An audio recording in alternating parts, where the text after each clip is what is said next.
Here we go, 6:01 at the MJ Morning Show. It's a Tuesday, not a Monday. That was yesterday, so it's the Tuesday that still feels like a Monday for many. Welcome, everybody, MJ Morning Show. And I know that many of you are on pins and needles. I know you're on the edge of your seat wondering whether I will complete the MJ Morning Show this morning, or at 7:30, 7:40, are we going to have to shift over to best of because of my jury duty? The answer is we will not go to best of. I've been waved off. I've been called off. Yeah, I texted Fester, then Fester sent the text back that he's never been more disappointed in the clerk of the court. I mean, in the history of government officials, this is the most disappointing news I think I've ever received. Yeah, okay. And he's a good guy. I mean, I don't have anything against the guy. Yeah, you know? Victor Christ. Yeah. Yeah. But Fester's disappointed that I was not called. I was waved off. I had big plans for today. Yeah, I'm sure you did. I was going to have breakfast with Meech. We were going to go to Will you Kiki's. stop calling my wife Meech? Listen, I know Nobody calls her Meech. That's why it's a pet name. It's the dumbest thing, Meech. Listen, Stop calling my wife Meech. So anyway, Meech and I were going to go to my Kiki's for God. breakfast. We would have been there like by 8 o'clock. Probably would have been home by 10, right? And since I had a driver, I could get those special cocktails that they offer in the morning. Right. Plus, I have a handicap pass, so I could park right up in the front. I wouldn't have to walk too far See? after I've had Yeah. 2 or 3. Jeez, All kinds of guys, stuff. just knock it off, please. It's a state of Vermont handicap pass, by the way. Are you serious? I bought it on the dark web. You have oh my God, you're incorrigible. Incorrigible. I mean, on any given day, you're rolling out a new scam. You have a Vermont handicap parking pass. What is wrong with you? So I want you to know, when you use the word incorrigible, You bought it on the dark web? it almost sounds like a compliment. Oh, you're incorrigible. Incorrigible. Who says that? It's like a Scooby laugh. You're incorrigible. Soing Scoob. Oh, all right, so I have you're- no jury duty today. For those that follow me on my Instagram, and I highly encourage you to follow me because my Instagram is a companion to this program. If you like the program, you'll probably like the content on my Instagram, and that's Certified MJ Radio. Certified MJ Radio. Give me a follow. But I did post a video on Friday afternoon as I called the juror hotline. You can check, I think, on their Facebook page. You can go online, or you can phone up. But, phoning up actually had the best interactive sound to shoot a video. So we shot the video, and then I had Chloe's phone to actually call so we could hear the recording of what happened. And at least in Hillsborough County, you call up or you go to their website, and it's generally by 5 p.m. on the Friday before the week you serve. So on Friday at 5, sat down at the kitchen table, rolled video, called the jury hotline, and found out that I was going to be waved off. That for today, only jurors 1 through 425 were called. If you were 426 or greater, no jury duty reporting necessary. And, of course, I was 1,095. So I had, quite a buffer there. It goes up to 1,500, at least in Hillsborough County. And I had, quite the buffer. So It's really some nerve on the part of the county hold on. What's some nerve? to agitate and cause the anxiety to 1,500 people just to wave off 2/3 of them the last minute. I mean, you've known about this for what, a month? Yeah, I got the notification the end of April. Yeah, so for about a month. Yeah. A month. And we can maybe talk about this later. You've been Oh, talking to people. It's been crushing. I have agita. I think I've developed ulcers in my stomach. Yeah, I've been so worried about jury duty. It's a thing. You know what? You've been worrying about where to park, what time to be there. I If you never can be worried there- about where to park. There were two city parking garages that It's you can. taken up time in your life to prepare for this. Right. Just you know what? 1,000 of you stay home. Anyway, so I have no jury duty. I've been called off. However, I would have been happy to serve, do my civic duty. I don't know if I would have been selected. Michelle my wife, who's on microphone number 4 over there, I would like to point out that Michelle's a former assistant state attorney for Hillsborough County. And then Chloe currently works as a felony division assistant before law school. So, and plus, I'm pretty opinionated. Not to mention, I was going to wear my T-shirt that says "guilty" across the front of it to the jury selection. That's how you do it. And That might only work for you if it's a criminal case, but if it's a civil case, none of that really matters. They think that maybe you have some special. They don't want him on a civil case either. I'm kidding. I do not have a T-shirt that says "guilty." It's a good idea, though. Yeah. Yeah. I would much rather have you as my defense attorney than on my jury. Oh my gosh. I'll call the hotline later on and then demonstrate. Oh, and for those that do follow me on Instagram and those that are considering following me on Instagram, like I just said, that my Instagram is a companion to this program. There's all kinds of content that I do, and some of the content never even makes it to the air. And it's great standalone content, which would be fine to talk about it on the show. I just can't get to everything. So if you do like the show, you like my Instagram, Certified MJ Radio, give me a follow, Certified MJ Radio. And I want to point something out, that when I'm done with radio, I am shutting off all social media. When I decide that I'm done with the MJ Morning Show, I'm done with my radio broadcasting career, I'm shutting it all down.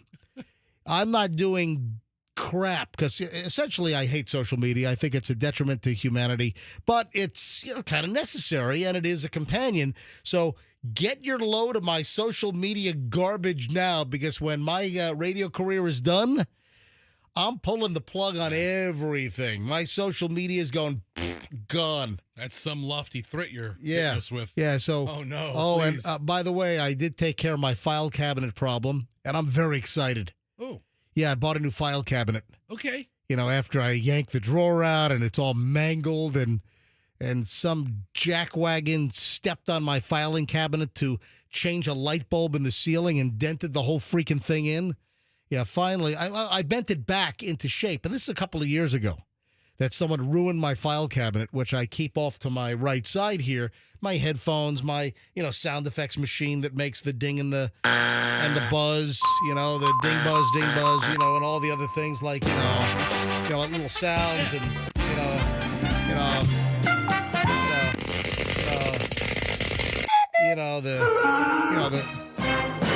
that's a machine. I have little buttons here, 50 buttons. Yeah. On page 1, and so I keep all my junk in a locked filing cabinet, and someone ruined my other one, and it finally just kind of fell apart after I did kind of mold it back into shape like Reynolds wrap, after some jackass stepped on it and dented the whole top in and even screwed up the drawer.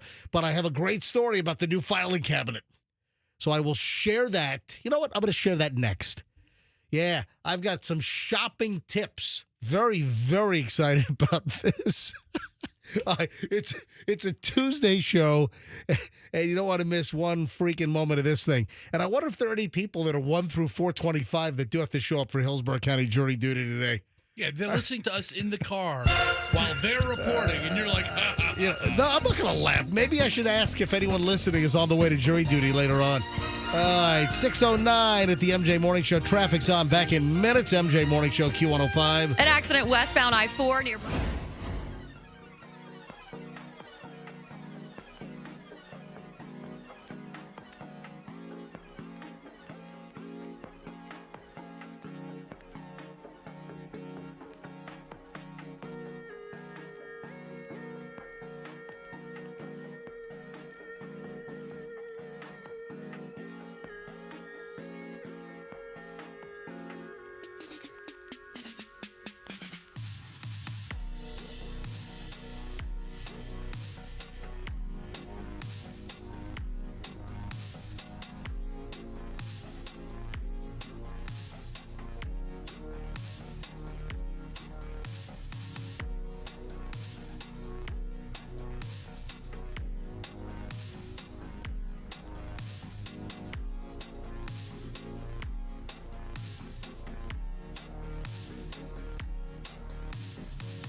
Correct. I have decided to omit the sometimes one and only song of the day here at 6:16.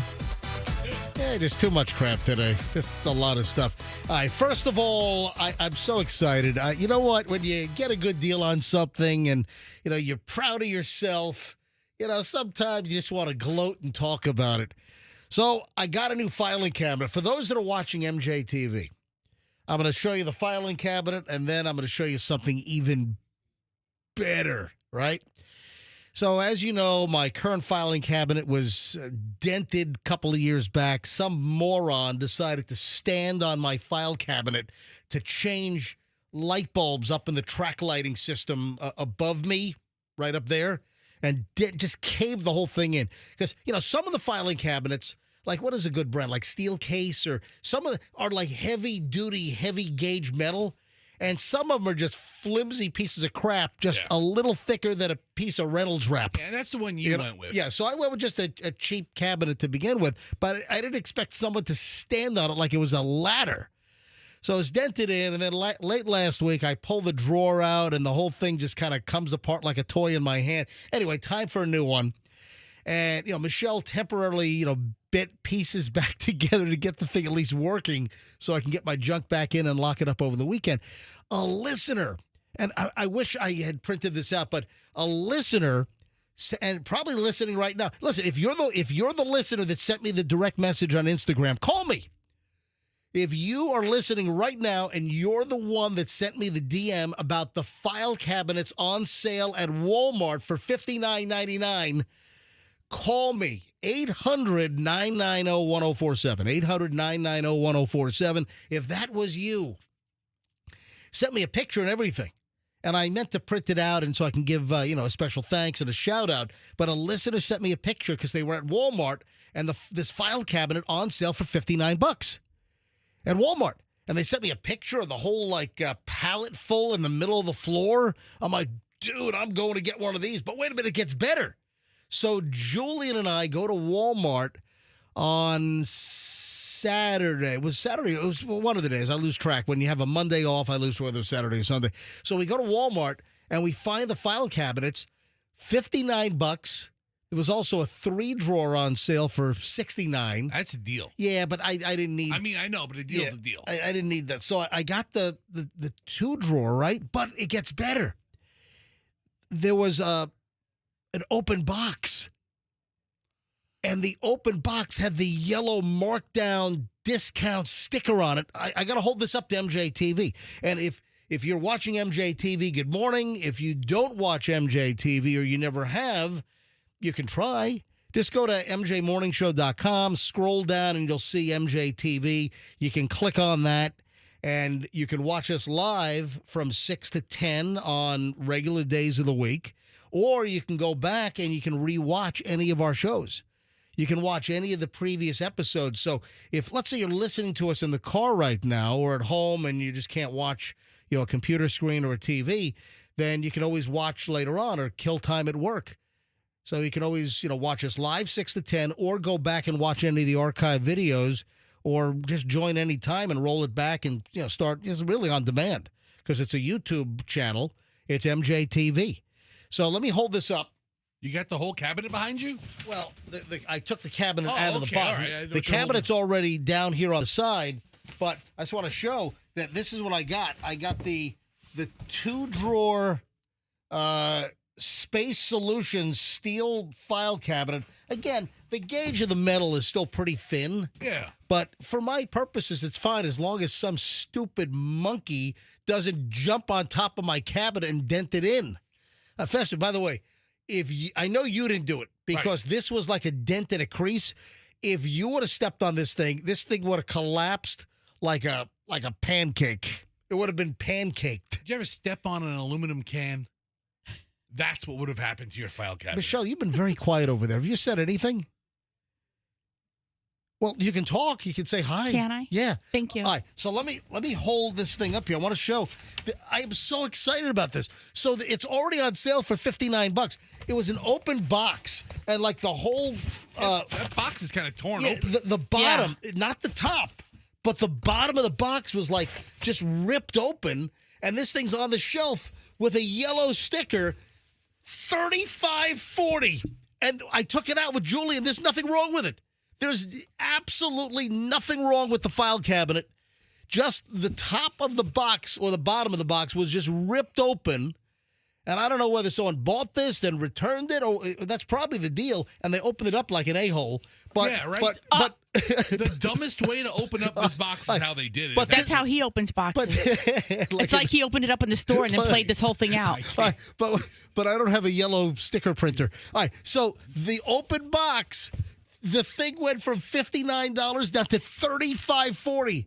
Saved $23.60. Look, I'm so proud of myself. That's quite the find. Good for you. Is that amazing? So I got a brand new cabinet for $35. And it's the black one, right? Yeah, it's a black one. Yeah. So get this. Yeah. I'm on the website. Yeah, Fester's on Walmart.com right now. They have the black one for $59. Yeah. Then they have a yellow one for $108. Oh, yeah. Oh, yeah. If you want to get different colors, then the thing just shoots up. The premium is ridiculous. Now, unless you were a Rockefeller, you don't want to get the purple one. I don't want no purple file cabinet. I don't want no purple dishwasher. $122 for the purple one. What the But hell? like, why? I don't know. Well, it's a special. Listen, if you order like a special paint job with BMW, then that costs a fortune. Yeah. If you want something, it's not like a regular paint job. Special paint job on my file cabinet I'm buying It's at Walmart. called individual program. I've never done that. I've always taken a stock paint color with any BMW that I've gotten. But yeah, the black is $59, yellow is $109, the purple's $122, and what is that? A silver or a gray? A white looks like. Oh, it's white. Oh yeah, white. White is $116.54. Is white the premium color now? I'll just stick with the black for $59, and then my deal $35. You know how many black file cabinets Walmart has to be sitting on for them to move this price so low? I mean, they got to have warehouses full of these file cabinets. I don't know. What is the regular price on these things? I imagine it's about $100, right? I can't imagine. All the other ones are. It's kind of a flimsy metal. It's not a heavy gauge metal. Anyway, I'm so proud. I'm so excited. And I want to thank the listener that tipped me off that Walmart even had these things on sale for $59. So, speaking of Walmart, I went to Costco yesterday, or when did I go to Costco? Sunday. I went to Costco on Sunday. Hey, remind me to tell the Costco story. I got a little Costco story to tell. Just a little consumer update here on the MJ Morning Show. All right. Did we mention the guy? You know what? I can't remember whether we mentioned this or so many people sent me like the story in email or DM me. The dude that quit his job and sailed from Oregon to Hawaii with his cat. Yeah. Didn't you send me the story as I think maybe a week ago. Yeah, 100 people sent me this thing. I watched a couple of his stories on Instagram, and it was moderately interesting. All right, this guy was out there doing it. For whatever reason, I don't think we mentioned this on the show. It didn't. I don't know. It caught my attention. It was like a C-list story. Yeah, it's a bubble piece. Maybe it makes it. Maybe it doesn't. You know, it's. It wasn't an A-list. It wasn't quite a B. It's all right. You know, if I have time and I'm clawing for content and I got to fill some time. All right, I'll talk about the guy that quit his job and sailed to Hawaii from Oregon with his cat, because I guess he did all kinds of social media posts. And I saw several of his things on Instagram. Yeah, I'm like, all right, it's day 2. I'm sure he had a satellite internet deal. I'm sure he had like Starlink or something to post crap. So. Anyway, the guys arrived, and I'll give them a shout out now. And for those that said, "Hey, MJ, why haven't you talked about the Oregon guy that sailed to Hawaii with his cat?" Well, I'm talking about it now. Yeah, so he quit his job at a tire company. Then he liquidated his entire retirement savings. Well, there's a penalty on that. If you take out your 401k money early, there's a 10% plus taxes. There's an early withdrawal penalty on that sucker. So he quit his job, he liquidated his 401k, and he left Oregon and set sail for Hawaii with his cat, Phoenix. And they reached their destination over the weekend on Saturday. And if they were cheering fans... I wonder if they pulled into the Waikiki Marina where the Gilligan's Island intro started. You know, the 3-hour tour. That marina's in Waikiki, by the way. It's still there. So you're going to love this. Fans cheered as he arrived in Hawaii, and he was also greeted by the Hawaii governor, Josh Green, at the Waikiki Yacht Club on Oahu. And that might be where Gilligan and the squad left. Listen, this is a good thing for Hawaii, right? They got a lot of positive publicity. Took the guy like over 3 weeks to make the trip. Yeah. He did Instagram posts like daily of like, you know, what the day was like, and you'd see his cat walking around the cabin of his boat. Yeah, we didn't quite follow it on the show. I had a lot of people send me this story. I just didn't get to it. But all right, so I'm recognizing the dude now. His cat's name, by the way, is Phoenix. Yep. And his name is Oliver Widger. It's like a name I'd make up. Yeah, who's calling, please? Oh, it's Oliver Widger. Oh, Mr. Widger, hold on. Yeah. So he said he was feeling really weird, not seasick, but I just feel like I have to like hold on to things to not fall over. Well, listen, it's like if you're on a cruise. It's called seasick. Yeah. Well, no. Hold on. It's not necessarily seasick, but it's like that motion. Like the wobble legs? Yeah. So if you're on a cruise, even after you get off the cruise, you know, the ground's still kind of swaying, or you're in your head, you know, your motion detection still has a sway, and it'll take a couple of days. Listen, I was on the water for a week, and we had some moderate seas at times. We had a really whacked crossing on the Sulu Sea when I was in the Philippines back in March. We had 12 to 15s coming back from Tubataha, a reef system right in the middle of the Sulu Sea, and going back to Puerto Princesa on Palawan in the Philippines. We had 12 to 15-foot seas. Now, we were on a 155-foot or 150-foot, you know, dive yacht, but still, you know, you get off that boat after a week in some heavy seas, you're kind of swaying back and forth for a little bit, you know, a couple of days until your equilibrium comes back. Anyway, congratulations. This dude, Oliver, quit his job, no money, no plan, $10,000 in debt, cashed in his 401k, refitted his $50,000 boat that he bought, and set sail for Hawaii with the cat late April. And amassed more than 1 million followers on TikTok. Great. I scrounged to get to 25,000 followers. You're not doing anything super cool like sailing to Hawaii with a cat. I mean, that's really cool. You know what? I'm gonna sail somewhere with a gerbil. Oh, dude, here he is on his last day at Discount Tire. He worked at Discount Tire. Dude, here he is just sitting in his car. He's talking about, I'm going to do it. Go ahead. Bring up the audio. Let me hear that. The thing you just played. Go ahead. Hit it. I work a corporate job at a tire shop. I absolutely hate this life. Yeah, I'm gonna buy a sailboat and I'm going to sail around the world for the rest of my life until I die. Well, there you go. Yeah, good for him. Sounds like a great plan. Hey, man, he's doing it. Good on him. And then here he is on his boat. He's out there. He's doing it, man. Yeah, he must have had Starlink. Yeah, I can see he's got some heavy navigation equipment on there. So how's he going to make money? What does he have a GoFundMe? So, dude, you have 2 million followers. Yeah. You already own the boat. Yeah. You know, I mean, you're making a revenue from these social media sources by the content he's creating. Yeah. I mean, there's a revenue stream in not doing anything except posting about your life. It is 6:30 at the MJ Morning Show. Guess what I have over here? I got a great pile of morons in the news, and that'll happen next. If you love hearing about these morons because it boosts your self-esteem, well, you're in luck because I got a great pile of morons next. Now, listen, it's therapeutic. This qualifies as a sanctioned therapy session because when I do morons in the news, if you're even slightly down in the dumps, just listen to these morons in the news and you instantly feel better. So it's therapeutic. Morons in the news next on the MJ Morning Show here on Q105, 104.7 FM. So Banco Overhead Doors is at the ready to help you whenever you need garage door help, and it gets even better. Not only have they been around for over 40 years, this is a locally owned and operated company. It's not like one of the garage door companies that's like a franchise or, part of some big national, chain. This is local, and, man, they do a phenomenal job. That's why I bank on Banco. But the even better news is that you'll save 10% if you mention me, MJ.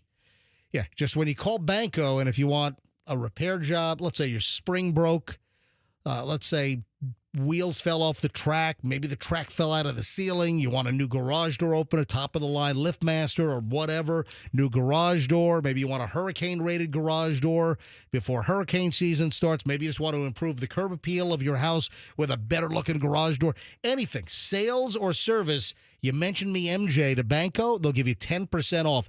Anything garage doors, folks, it's bancodoors.com, bancodoors.com, and tell them that MJ sent you for anything garage door related. That's bancodoors.com, bank on Banco. Let me tell you what else you can bank on, and it's very fitting because it is money related, and that's Steve and Elizabeth Holland. Listen carefully. Do not run out of money in retirement. Don't work your whole life and then think you've got some retirement plans ahead only to be hosed over because you had crappy planning or no planning or misguided planning. This is why you want to get a hold of the Holland Group as soon as you can. If you're in your mid to late 40s, your 50s, certainly you got to have a plan. If you are close to retirement within a year or two, or you're entering retirement now, or if you are in retirement as we speak, can you tweak your plan, your retirement strategy, your investment strategy? The Hollands will build you these plans. Make sure you're on track. You don't want to run out of money in retirement. You want to have the retirement you've dreamed of, and you also don't want to get clobbered with taxes in retirement. That happens. You got to have a tax mitigation and tax plan. The Hollands put everything together, making sure you have the right investments, bring you investment income. They do it all for you. They'll do this complimentary, no obligation, no cost to you. Get a second opinion. Call the Hollands. Ask any questions about your investment strategy and your retirement plan.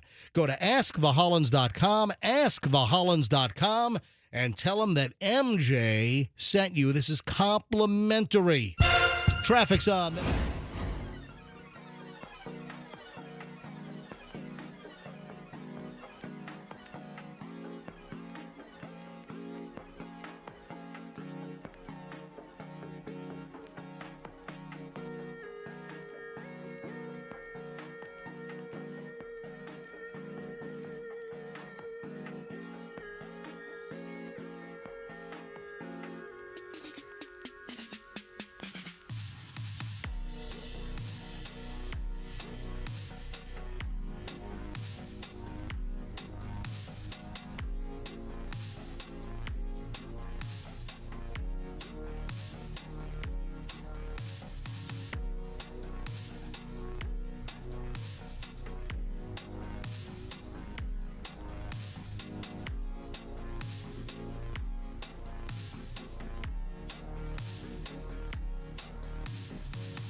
right, at 6:39, it's time for the Morons. Yeah, listen, nothing like a good parental fight and stabbing at an elementary school awards ceremony, huh? Yeah, man. Oh, baby.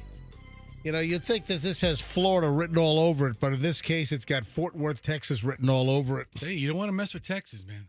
At least that's what the T-shirt says. Can you imagine, Michelle, if at one of our kids' awards ceremonies, when they were in elementary school, if there was a fight and a stabbing No. at Shorecrest? Oh, please. That's the place, man. It's going down. A stabbing outside of Fort Worth Elementary School, Thursday morning last week, happened during the school's 5th grade graduation ceremony. You got to be kidding me. Yeah, Fort Worth police confirmed the stabbing. 2 parents who had past verbal altercations began arguing in the school's parking lot. One parent stabbed the other with a knife, then ran away. Oh, because they would not know who it was. I better run away before they figure out who I am. A lot of times after elementary school, kids go to different middle schools or junior high schools. So if there's a parent you've hated for years, this might be your last chance. Oh, to stab them. Yeah. I mean, this is the graduation. Your kid's going, to the east side. I'm going to west side. Yep. I'm not going to see you again unless it's at the HEB. Yeah, let me get my stabbing in. Yeah. Yeah, the victim was taken to a hospital with an upper body wound. Condition as of this writing was unknown. Witnesses were able to identify the suspect as 28-year-old Keyshawn Fields, who was arrested a few blocks away from campus, now facing charges of aggravated assault with a deadly weapon. Yeah, sounds like Keyshawn was taking care of his business. And no students were hurt. Incident happened during the school's outdoor 5th grade graduation and awards ceremony. And best parental stabbing goes to Keyshawn Fields. Woo! Yeah. Keyshawn. Good for you. You did well-deserved, young man. What the hell? 28 years old. I wonder if there's any parents at my kid's school that want to stab me. What a mess. Probably. All right. Then, speaking of school, this is Long Island. It feels refreshing not to have Florida morons, at least, for a couple of minutes. Yeah. Yeah. This is another school-related story. Long Island, a principal faces dismissal after being accused of groping staff at a PTA luncheon. Ooh. What the hell? A principal that's groping staff members at a PTA luncheon? All right, what's groping? I got to see a video of this. Now, Long Island principal is and the story gets even better in the sense that the groper might not be who or what you're expecting. Long Island principal accused of groping 2 school employees at a PTA luncheon, sparking a disciplinary hearing that could see her ousted. Mm-hmm. It's not a male principal. It's a female. I'm telling you, 90% of the folks would have said, if I were to say it was a male or female, the principal accused of groping other staffers, you would say it was a guy. Oh, yeah. Nope, it's a female. I had one of those creepy principals before. It's a woman. Karen Heitner, the principal of Pasadena Elementary School, Plainview, Long Island, allegedly grabbed both women's butts during a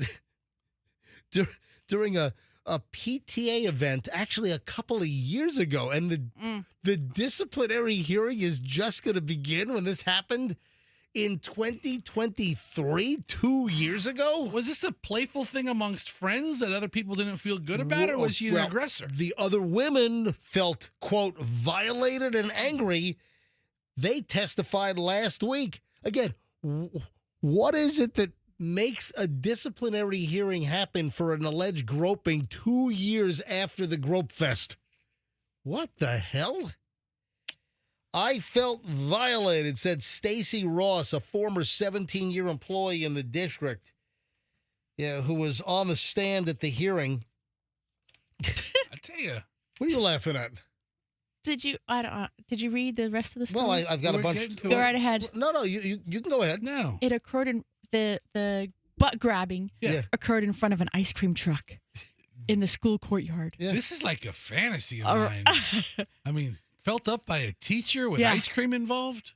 Oh, my goodness. And then I guess she said, I goosed you. That's what she said. Yeah.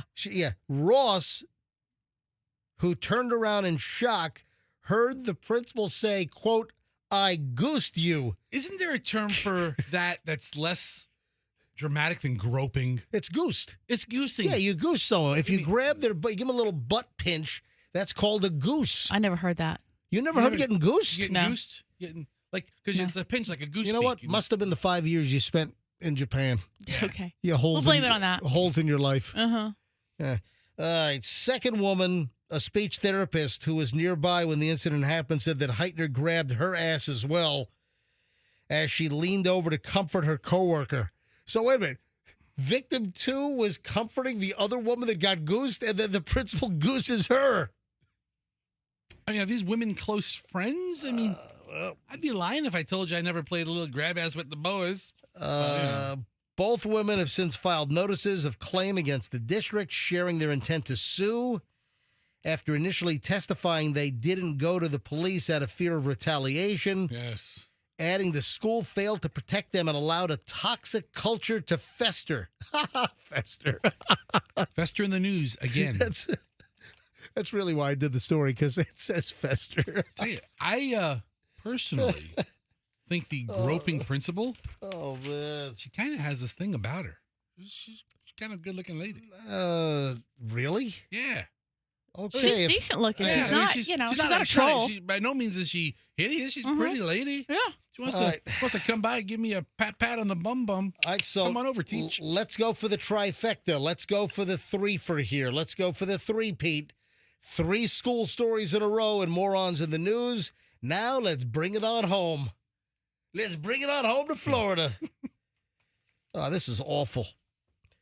A substitute teacher here in Florida, Jeffrey Jung, 27, arrested last week after staff members allegedly witnessed him battering a student inside a classroom. Seminole High School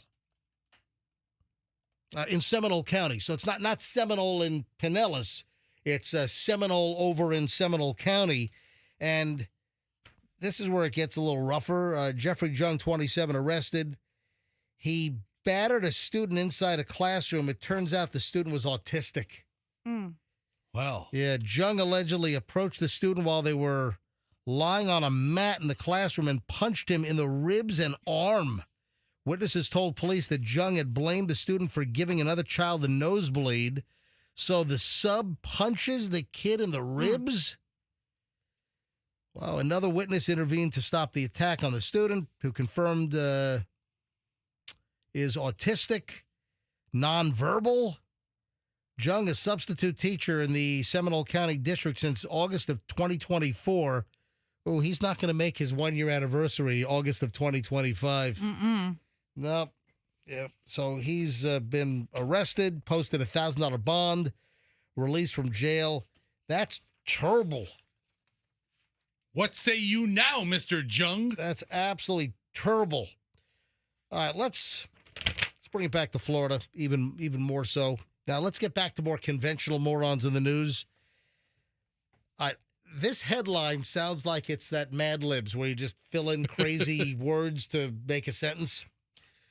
Florida doctor arrested for allegedly firing gun at teens who tossed cheese at his Range Rover. Say what? Michelle's looking at me like, what the hell did you just say? Is it cubed, sliced, or shredded? Yeah, I mean, there's so many more questions. I here. know.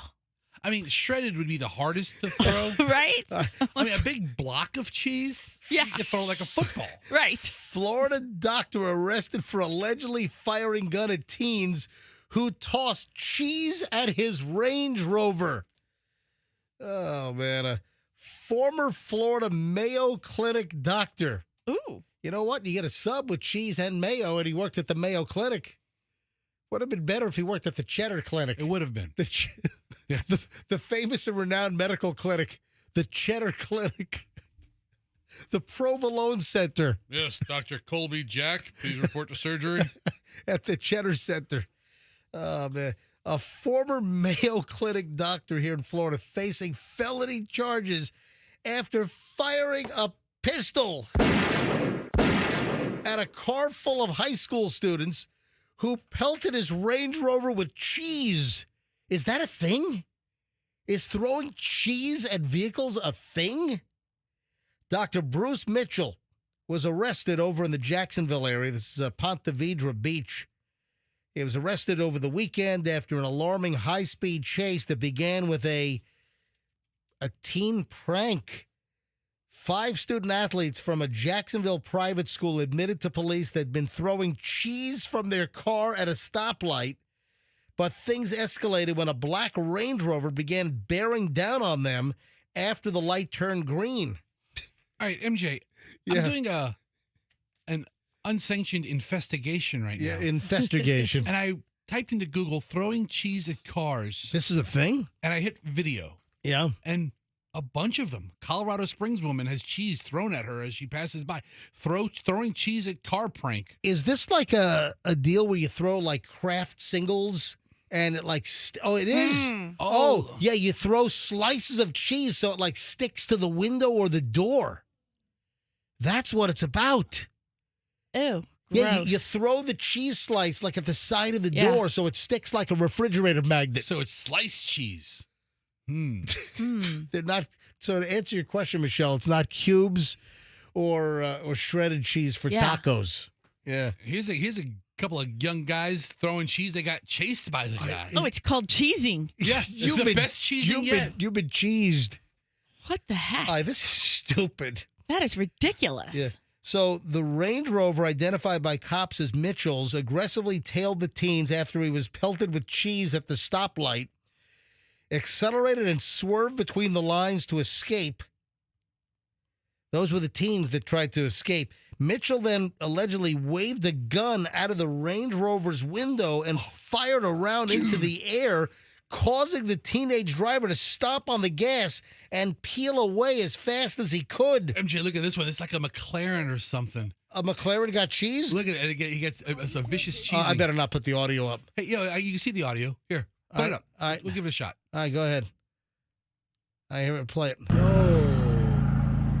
Yo, are you Ken Casey? Yeah, what's up, man? Dude, this thing is sick. Thank you. He's driving a McLaren. Dude, Oh, what? he just threw. He just cheese him twice. He threw the cheese at the McLaren. Okay, so that's obviously what happened to the doctor. Right. A drive-by cheesing. Yeah. The high schooler then told police that he was thinking he didn't want to die the whole time, while one of his passengers said that he was in fear for his and his friends' lives as they frantically called 911. How much sympathy do we have for the cheesers here? Well, Yeah. listen. The doctor's career is ruined because these a-holes are throwing cheese at him? Hang on.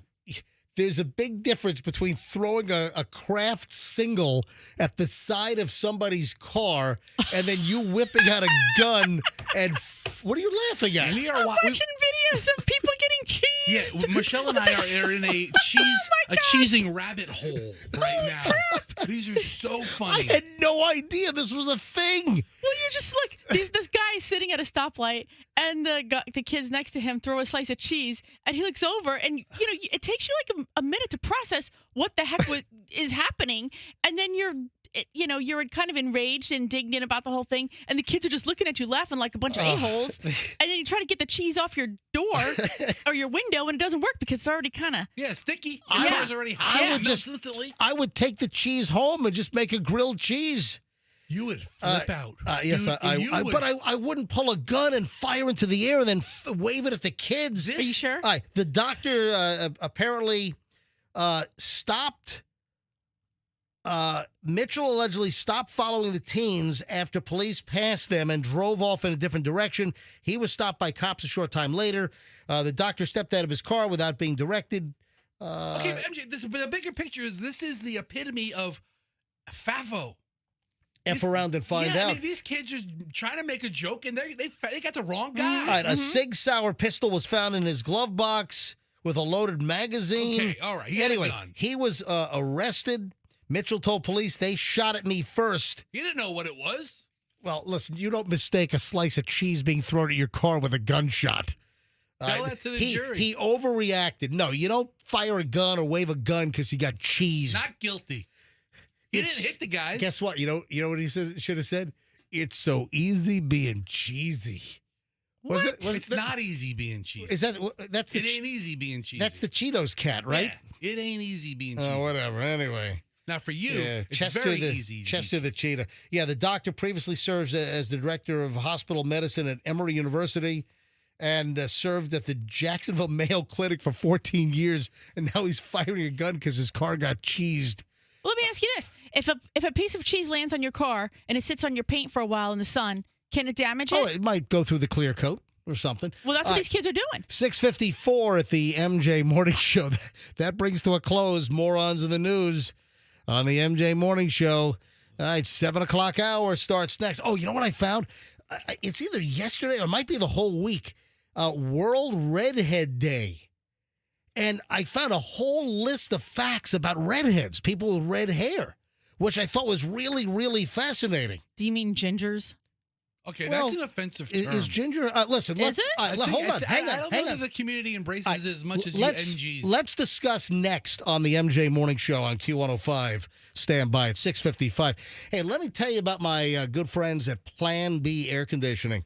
They're in the process of putting in a new unit in my house. I've got multiple air conditioning units, and one died. One just died. And, you know, I had a certain brand for years, and I just, I don't know if the quality's the same. I just seem to be having more problems and, you know, leaks and coil. So I'm going to a different brand. And Plan B Air Conditioning is installing the unit in my house, and I'm thrilled. These guys do a great job. Listen, you've heard me talk about Plan B Air Conditioning for some time.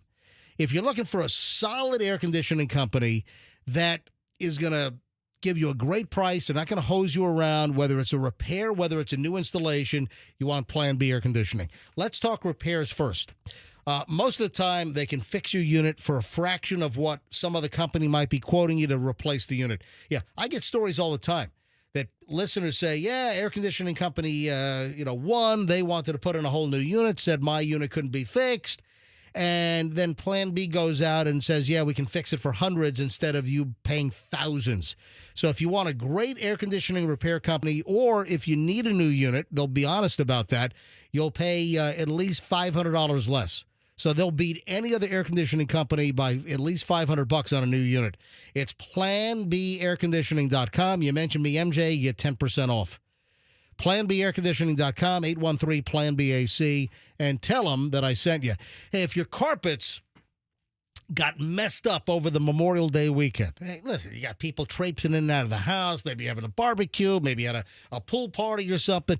If your carpets got messed up, or maybe they were stained before the holiday weekend, and it's just time to get your carpets cleaned, it's time to get a hold of It's time to get a hold of, Plan B carpet cleaning. No, it's Zero Res. Zero Res, the name says it all. Zero Res means zero residue. And by now, hopefully you understand that with Zero Res, they don't leave a residue. The other carpet cleaning companies, they use heavy soaps and shampoos and chemicals. Those leave a residue, and the residue attracts dirt faster. When you go with Zero Res, they use ZR water, patented process, and they don't leave a residue. Right now, you get 3 rooms of carpeting clean for just $119. This deal is going to expire at the end of the month, so hurry. Days left. Get 3 rooms of carpeting clean for just $119. ZeroResTampaBay.com. You got to mention me, MJ. ZeroResTampaBay.com. Tell them MJ sent you. Traffic's on at 6:58. MJ Morning Show back in minutes. There's heavy traffic this morning from a crash westbound I-4 near Branch Forbes Road. A lot of people are taking 92 and MLK as an alternate this morning. Delays are starting to build southbound 275 approaching Sly. Traffic slow southbound on the Veterans Expressway approaching 275 near the airport, and the bridges are looking good. Traffic brought to you by the Aggressive Attorneys, Winters and Younger. I'm Kathy Davis on Q105. For quality windows and expert installation, who do you call? WeatherTight Windows. Give WeatherTight Windows a call, 813-908-0131. And don't forget the cookies. International Diamond Center's values are so compelling, it's not unusual to see people here that are not local. Every day, we have people that drive an hour and a half, even 2 hours. IDC owner Keith LeClaire. People are willing to drive because they've heard it's not a typical jewelry store. For example, did you know IDC has one of the largest selections of luxury pre-owned Rolexes in America? Thousands of hard-to-find Rolex watches, Submariners, Daytonas, Pepsis, Batmans, all in perfect condition. We scour the world to find only the most pristine, super clean watches. We only carry the creme de la creme. And like everything else at IDC, these watches are at a price that's guaranteed to give you maximum value. We price them to win the customer, not lose a customer. International Diamond Center for pre-owned Rolexes, exquisite rare diamonds, premium designer jewelry, and exceptional white glove service. You're going to want to come to IDC. It's worth the drive. International Diamond Center, Tampa, Clearwater, Lakeland, and Sarasota, and online at shopidc.com. Preparing to sell your home can be costly and time-consuming. Skip the hassle of constant cleaning and sell your home stress-free with a guaranteed offer from Mark Spain Real Estate. Hi, this is Mark Spain, and our offers are the strongest in the industry. With a guaranteed offer from Mark Spain Real Estate, you can sell your home stress-free, make the most money, and move on your timeline. Go to markspain.com to get a guaranteed offer on your home and skip the hassle of constant cleaning and costly repairs. There's no showings, no open houses, and no stress. Our guaranteed offer keeps you in control. One of our clients, Tyra, said, thanks to Mark Spain Real Estate, our home had several cash offers within 24 hours of it being on the market, and we closed in less than a month. With our guidance, the transaction was more seamless than we could have ever hoped for. Sell your home stress-free with a guaranteed offer from Mark Spain Real Estate. I've been in the business for nearly 30 years, and I know what matters most, selling your home fast and for the most money. Find out what your guaranteed offer would be and close in as little as 21 days. There's no obligation. Go to markspain.com to get a guaranteed offer on your home today. That's markspain.com and start packing. I'm Ultima Morgan of Morgan & Morgan. Every time one of my children started driving, it was terrifying. Thousands of accidents happen across the country. We see it every day. If you've been injured in a car accident, call us. Dial pound law or visit forthepeople.com for an office near you. Drivers who switch and save with Progressive could save hundreds. With that kind of money, you could go big time on a fancy water bottle with ultra titanium alloy metal. You're not sure why you need all that. I mean, it just holds water, but you're getting it anyway. Because if you're hiking near an active volcano and you accidentally drop the bottle into molten lava, your water will still be icy cold.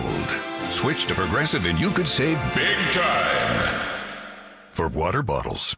Progressive Casualty Insurance Company and affiliates, not available in all states. Potential savings will vary. From the Kemp Law Group Studios, 104.7 WRBQ HD1 Tampa, a Beasley Media Group station. The MJ Morning Show on Q105, Tampa Bay's hits of the 80s. Morning, day after Memorial Day, I mentioned redheads. And, you know, there's some red hair in my family. Michelle, do you remember exactly who it was? It's like, I don't think you ever met them. It's like, I want to say like great aunt, great uncle. Anyway, so, you know, I have, you know, my hair was always blonde and then turned like a light brown, you know, getting some gray on the sides now. The sides? What? Is it?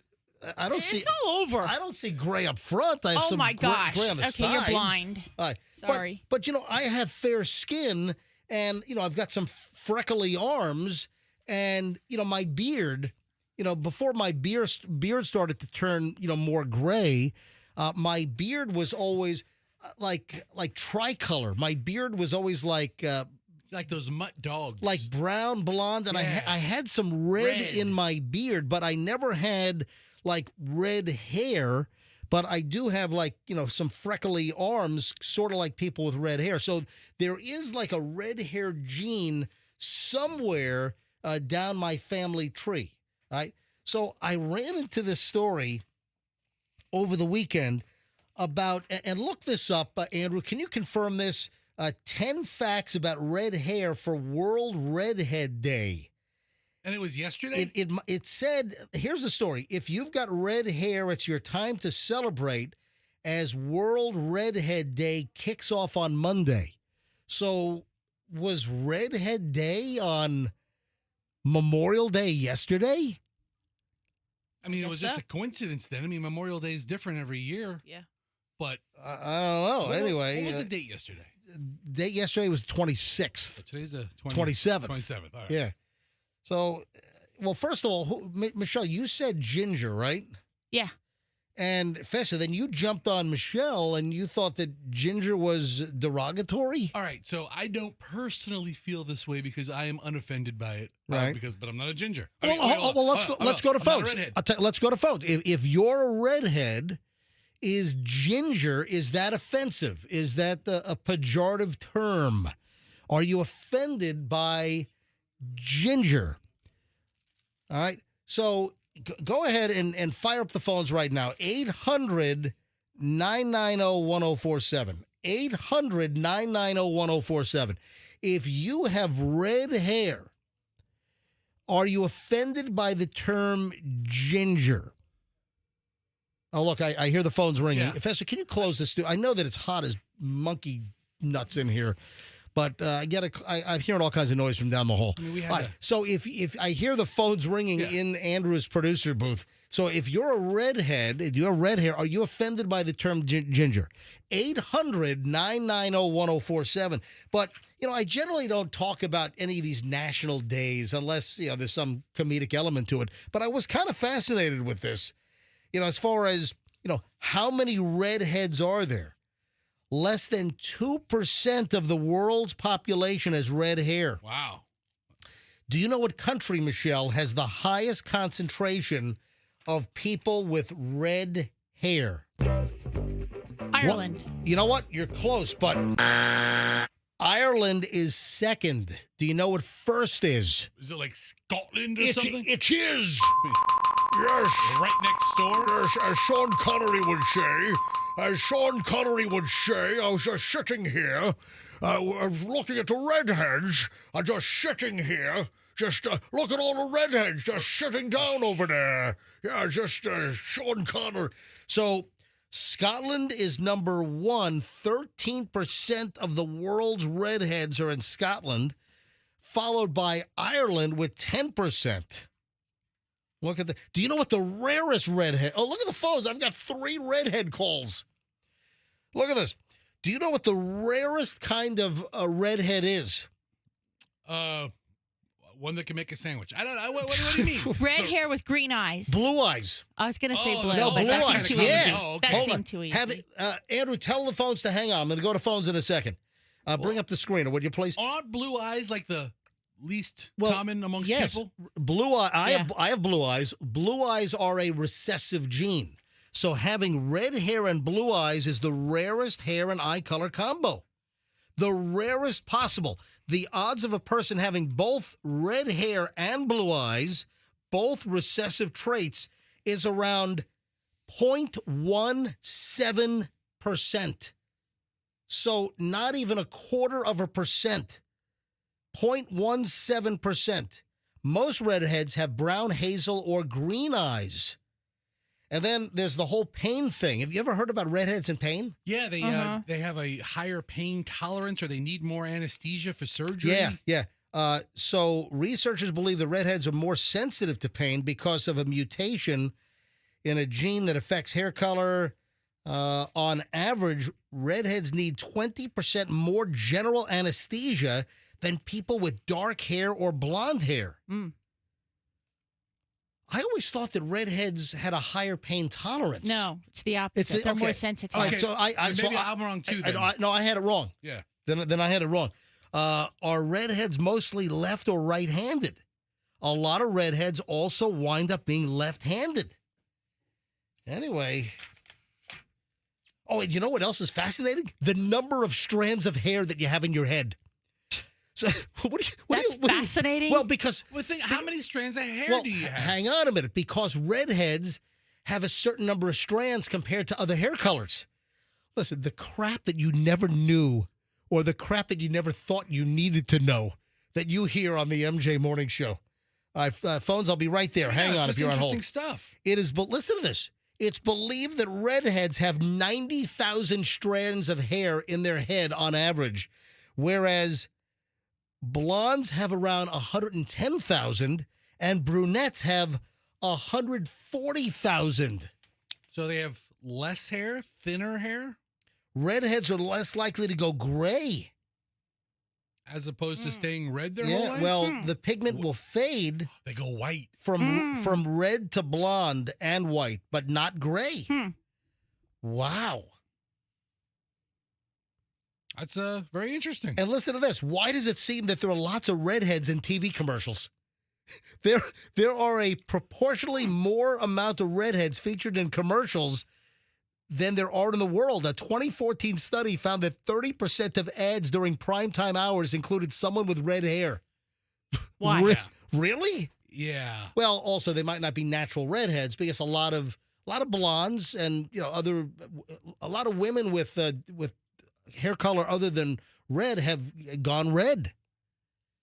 I think now in advertising, they look for two completely opposite people to pair as couples in every product. Well, it's like you got to have Every couple you have to have the white woman with the black guy in bed, in a or- mattress commercial, and And that's every relationship on TV selling any product is the United Nations. Let me go to phones. I got Cece, Nina, and Tanya. Let me start with Cece and Largo. Cece, hi. You're on the MJ Morning Show. Hi. Hey, MJ, how are you guys? We are well. I'm a natural redhead, grew up. We were very much bullied, tormented, made fun of, redheaded stepchild, fire crotch, do the carpets match the drapes? You can only imagine some of the things we've heard. Yeah, that's terrible. So where is your genetics from? Family from like Ireland or Scottish? I do. I have Irish, Scottish, German, and actually Italian. And then I have a little Haitian, supposedly. I was adopted, but I know my DNA through a test that I did, Right. which is very odd. And I know you're not a TikTok fan, but for those who are on TikToks with redheads, the black community has pretty much adopted us recently, and now they're telling everybody to not say the word ginger, that we should be called ginjas. Oh, man. Okay, all Yeah, right. it's a huge thing, and we've gotten so much outpouring love of being accepted, and nobody really knew how much we were made fun of and bullied growing up. All right, Cece, were you offended or are you offended by the term ginger? I'm not. I do have some redheaded friends that are, but it doesn't bother me. I have been called so many other worse names. It really doesn't.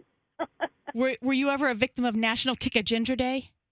That's January 12th, which, yes. No, it's November 20th. Wait a There second. might be multiple Maybe national. there are multiple It days. originally was January 12th, and they changed that to Kiss a Ginger Day. Oh, instead of kick. Well, that's not the same. Yeah. Don't kick anybody. I mean, jeez, Yeah, we man. got our pants shanked, where you get in the middle of, like, the common area of your lunch area, and people would shank your pants down. So that was What? That was a daily. No, I that's called swear. depantsing. Well, because, Depantsing, but they called them shanking back then. Yeah, Oh, you shank my your pants. I've heard the gosh. term shanking for a depantsing, or Really? yeah, but they were trying to. Yeah, They were Michelle, trying it was when those, like, Z Cavaricci pants, when you didn't have a belt or elastic banding, they were yeah. like the MC Hammer pants. They were so popular. Oh, yeah, the parachute pants. I sold those Z Parachute Cavaricci pants all day long, buddy. Oh, yeah. Yeah. Michelle used to work at Merry-Go-Round at the mall. Yeah. Did you work at Merry-Go-Round? No, it was DJs for Men. Oh, something DJ like that. yeah, Yeah, at- like the at- men's division. At Lynn Haven Mall in Oh, yeah. Virginia Beach.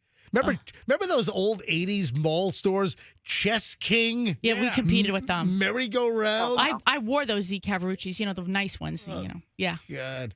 Yeah, Hey, it was not fun growing up, but, once you realize out there how rare we are, like I'm one with blue eyes, so oh, you're the rarest of rare. Yeah, I have tattoos, but, like, I've woken up 3 times in different surgeries from the anesthesia not being enough. Oh, yeah. Yeah, and you sit up and you're like, hey, and they just put you right back down, but I remember it like yesterday. Oh, that sucks. Yeah. Cece, thanks for calling in. I appreciate Thanks, guys, for always entertaining me every morning. I appreciate you. it. Our pleasure. Appreciate you listening. Nina is in Spring Hill. Nina, you're on the MJ Morning Show. Hi. Good morning, everyone. So I guess we're finding out there are multiple redhead days. You got November. You've got something in January. Hey, we should celebrate them all the time. Apparently something started this week. Nina, you're on the MJ Morning Show. Go ahead. Good morning. Yes, I am a natural redhead with blue eyes as well, and I have naturally curly hair. Gotcha. And ginger, are you offended by the term? No, not at all. My husband calls me a ginge all the time. A ginge. A ginge. It's so funny. He calls me Ginge. I prefer that than being called Red. Oh yeah, Red. Yeah. What was? There was some TV show where one of the characters was called Red. What was that? Okay, Oh, I so couldn't that tell you. I 70s don't know. show, the father was named Red. Well, no, I'm not thinking of that. I'm thinking of something else. But the lead actress, the Laura Pepon, had red hair. Yeah, back in the she was back during that 70s show. She was smoking hot. Really? And she that was her peak, and then she was also in Orange Is the New Black, where she kind of fell off for me a little bit in that show. Anyway, hey, thanks for the call, Nina. Thank you. Have a great day, guys. All right, let me grab the last call, and it's Tanya in Bradenton. Tanya, you're on the MJ Morning Show. Hi. Morning. Tanya, are you a natural redhead? Yep, natural redhead, curly hair. I actually have green eyes, but my daughter has blue eyes, and she's a natural redhead as well. Oh, wow. And what about your husband? Is your husband redhead? Nope, he's got brown hair. Gotcha. So I don't know. I'm trying to remember my classes on Darwin and genetics and the recessive genes and your classes on Darwin. Well, no, it sounds like a 1 week installment. No, it's like it's biology. You studied all that crap and the pea pods and all that crap. Yeah, red hair is recessive. It has to run on both sides of the family somewhere. That's what I was going to say. So there is red hair on your husband's side somewhere. Somewhere. I'm the only redhead going back 12 generations. Oh, so wow. I was a bit of a surprise. Yeah, I guess so. Or else maybe, I don't know, maybe somebody, on mom or dad. I don't know. Maybe. I don't know. Yeah, well, my dad's side of the family is all German. My mother's side is German and Native American. So the joke is there's an Irishman in there somewhere. Yeah. Well, that's the joke I was trying to make. Was mom 100% faithful? Yeah. All right. I don't know it would be offensive here, but I'm just asking. Maybe your great grandmother was a floozy. Thanks for the call. I appreciate it. You're welcome. Have a great day, guys. All right, you too. Hey, Michelle, you don't know this. Maybe you do. I know this only because I have a male-male relationship with MJ. Yeah. He has a candle for redheads. Oh, yeah. Yeah. I have what? Yeah. You have a little candle for him. Yeah. What do you mean I have a candle for redheads? You're a fan. You're a fan of what? Like you're a boob man. You're also a redhead fan. I never said I'm a boob guy. Oh, yes, you have a million times. Don't deny it. You stop. You don't Yeah, have to. you don't. Right. Hold on. Thank you, Buster. Thank you. What do you mean I have a candle for redheads? It's like you keep the light on. Uh-huh. I mean, And listen, what gives you that in your heart. indication? Why? Why do you come to that summary? Summary. Through our experiences and of the millions of people we've probably met over the years. Yeah. I'm of the impression that you're a big fan of the redheads. What the hell gave you an impression? Not all the redheads, but there's a certain redhead look. The pretty ones with big boobs. Wait, Michelle, will you stop it? That just piques your interest right away. Oh, listen, there's a listen. No, right away. There's a redhead look. Not everyone. I mean, there's some redheads, that's just not your cup of tea. Right. But there are others. Some redheads are saying that I find more attractive than other redheads. And I remember Michelle dyed her hair red for a while. I said, I bet you MJ dropped a subtle hint. I did not. That was Michelle's. Hold on. That was her picking up on what you were putting down. Michelle, when did you do the reddish hair? How long ago was that? It was a while ago. It was a long time ago. That was like 90s. Yeah, right? it was, I forgot what actress it was in some movie. Like, she did a little bit of a red. And I was like, well, that looks good. That looks hot. I'm going to do that too. But you didn't go fire engine red. You went like an auburn red. Yeah. And I didn't prompt Michelle to do that. Michelle did that all on her own. She comes back from the salon. But maybe I was getting the whiff of that. The vibes. Yeah. You're getting the whiff? You're getting the vibe? Yeah. Is that it? Yeah. But yeah, MJ has hold on, redheads. Fester, you keep saying this. I'm telling What is it? What have I done over the? So I've mentioned on the show that a couple of maybe redheaded celebrities I find attractive. What else other than that have I ever demonstrated?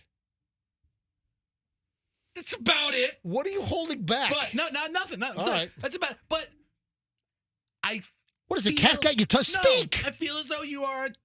You feel it. I feel that you feel that you're attracted to busty redheads. Which, As opposed to busty blondes. I mean, I am too, I guess. But that's his type. I'd have to agree with that. Okay.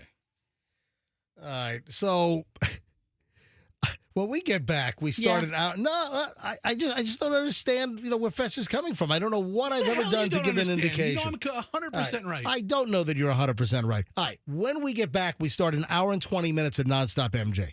Every morning around this time, an hour and 20 minutes, no music, no commercials. It's just nonstop content. And we already had one cheese story this morning, a drive-by cheesing, which I had no idea that this was a deal where people will throw slices of cheese at your car. Is it a drive-by cheesing or just a cheesing? It's just a cheesing. Okay. I don't know. I'm sure both are acceptable. It's a prank where you throw slices of cheese on people's car. And we had a story in Morons in the News where a doctor up in the Jacksonville area fired a gun at teens that threw a slice of cheese on his Range Rover. Then there's another cheese story. If you eat, listen to this. I'm just gonna give you a blank. All right. If you eat cheese before bedtime, does it do blank? Should you eat cheese before bedtime if you're trying to avoid this? What is it? I never heard this until I saw this over the weekend. I had no idea this existed.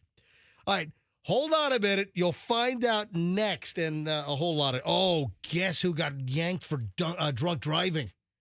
Who? Oh, big name. You'll know the name. A celebrity busted for DUI in West Virginia. Okay, what celebrities in West Virginia? Yeah, really. Did you lose a bet? Well, I don't think she lives there. She might have just been driving through or whatever. She's so drunk they went to West Virginia? Hold on, we'll get to that. Anyway, there's a lot I can't even go over everything we have, but you don't want to miss 1 minute of the MJ Morning Show next here on Q105, 104.7 FM. When it's roofing time, it's Westfall time. When you need a roof repair or you need a whole new roof, you call Westfall.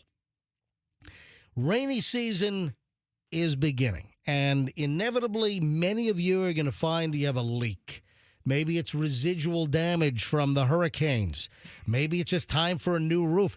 Do you know that on average, in Florida, on average, a roof only lasts 15 to 20 years?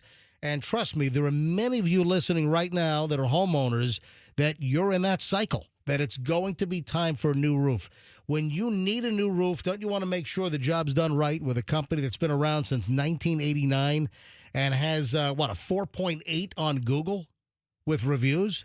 Folks, it's Westfall Roofing. Any roofing issue, whether it's a repair or you need a new roof, you can count on Westfall. Westfall does the roofing in my house. That's really all you need to know. That I use Westfall. Make sure you mention the MJ Morning Show. Any roofing issue, westfallroofing.com, and tell them MJ sent you. Traffic's on 722, MJ Morning Show back in.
is 7:28 at the MJ Morning Show, and I know that many of you have been on the edge of your seat wondering, will I complete the show today, or do we have to throw it to best of around this time because of my jury duty call at 8 a.m. this morning? Well, it is now 7:28, and I'm still here live on this Tuesday, the 27th of May. I had jury duty for today. I got my jury duty summons about a month ago for today. And I do not have jury duty. I was called off. I was waved off. I was ready to do my civic duty, ready to leave the show right about now, meaning I would only have done the first hour and a half of the show. I suggested that Michelle and Fester finish the show. Whatever. And they were like, "Oh no, we're not. We'll leave with you and just go to breakfast." We had a whole day planned. Yeah. So I called the jury hotline. So in Hillsborough County, you can do a number of things. You can call the jury hotline, and it's posted by 5 o'clock on the Friday prior to the week that you're called for jury duty, or they post it on their website, or I think they might even have a Facebook page. So is that the number to call? According to the internets. Yeah. 813-254-81. According to the internet, that number doesn't look familiar. No, that's not right. Okay, well then, maybe it's wrong. Sorry. No, that number didn't look right. Okay, well, can you go find the other number? Or you know what? Just bring up my Instagram, because we called it on Friday. So I shot a video Friday at 5 o'clock, and I used Chloe's phone to call. So go to my internet, go to my Instagram rather, and I'll play it. And I was waved off. As juror number 1095, I was not called. Jurors 1 through 425 were called. All right, so just stop right there. I'll take it from here.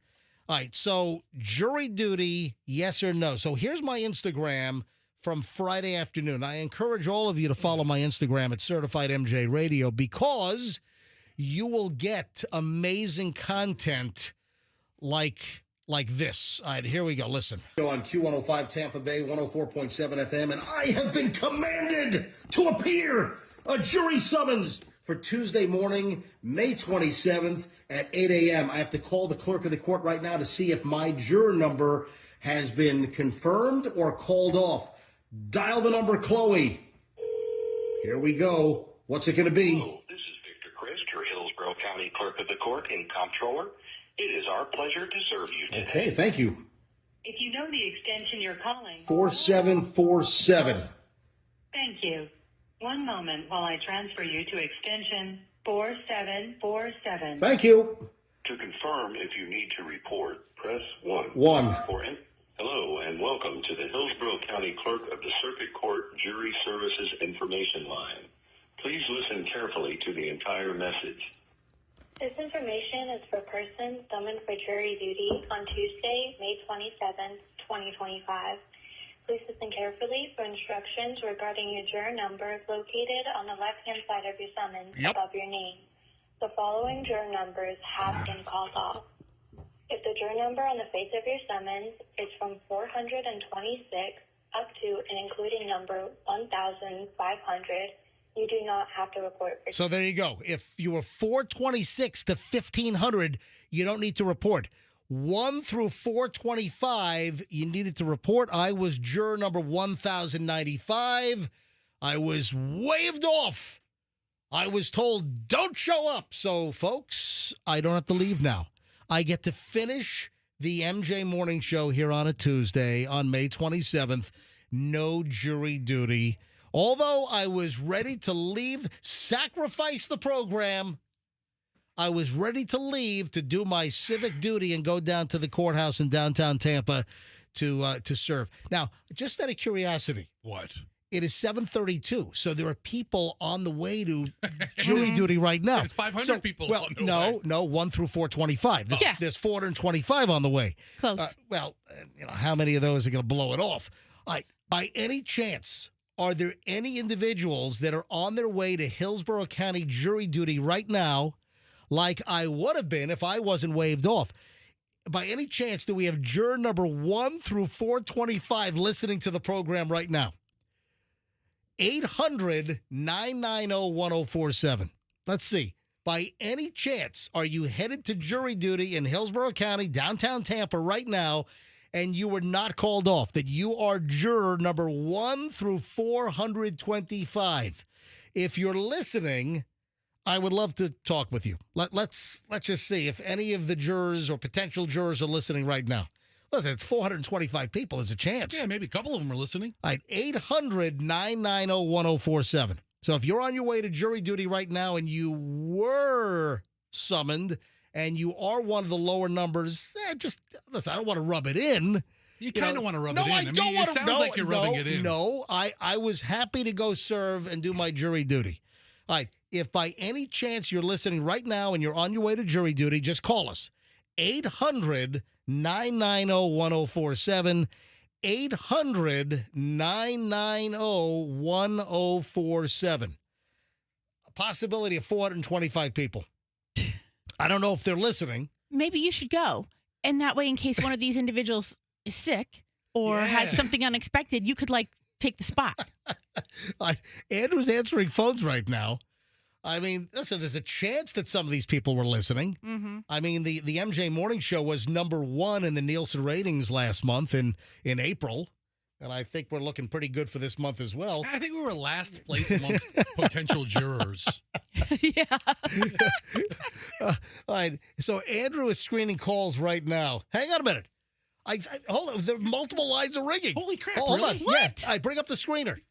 Oh, somebody. Okay, every county's having Hold jury on, duty. But I wanted Hillsborough. Okay, don't be that. All right, hang on. I've got a Pasco jury duty person on hold. Let's hear what their story all right, is. Hang on.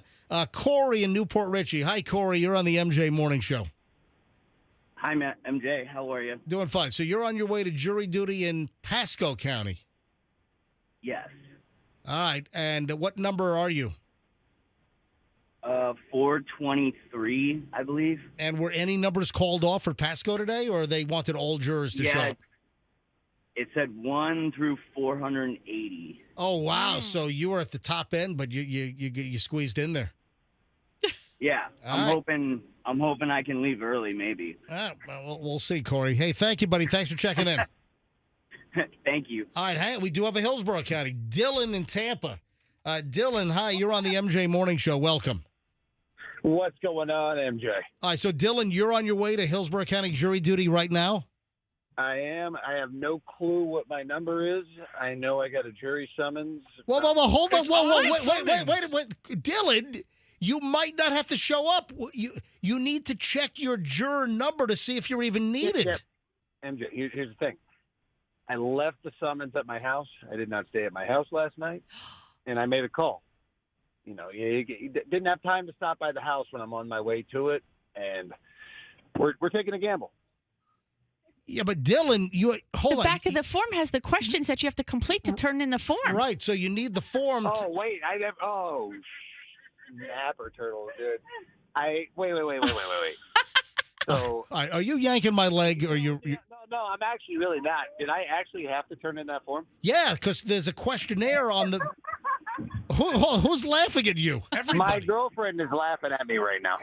Dude, wait a minute. There's a juror number on the front of the form, and you got to call up or go to their website, and it'll tell you whether you even need to show up. For Hillsborough County today, all they want is jurors number 1 through 425.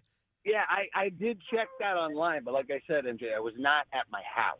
So didn't really have. Obviously, at your girlfriend's house. Worked out. Yeah. But Dylan, as it turned out, we didn't really have enough time to get back to the house so I could check the numbers. But you need your form as well, because it has all the information. There's a barcode. I'm sure they scan you and everything.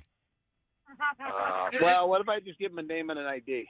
Maybe. I don't know. As much time as it would have taken to go home, you're wasting a day. You on a gamble. You might not even be called. You might be a number higher than 425, and you're not needed for Hillsborough County today. Believe me, I assumed that risk when we left at the exact time that we did. Hey, Dylan, is the rest of your life chaotic and disorganized? Who's that? Yeah. See, and MJ, this is the problem with the justice system right here. This is the kind of person that's on my jury. Dylan's going to be the foreman of my jury. Oh, my gosh. I'm coming into the courthouse hot. Yeah, he's coming in hot.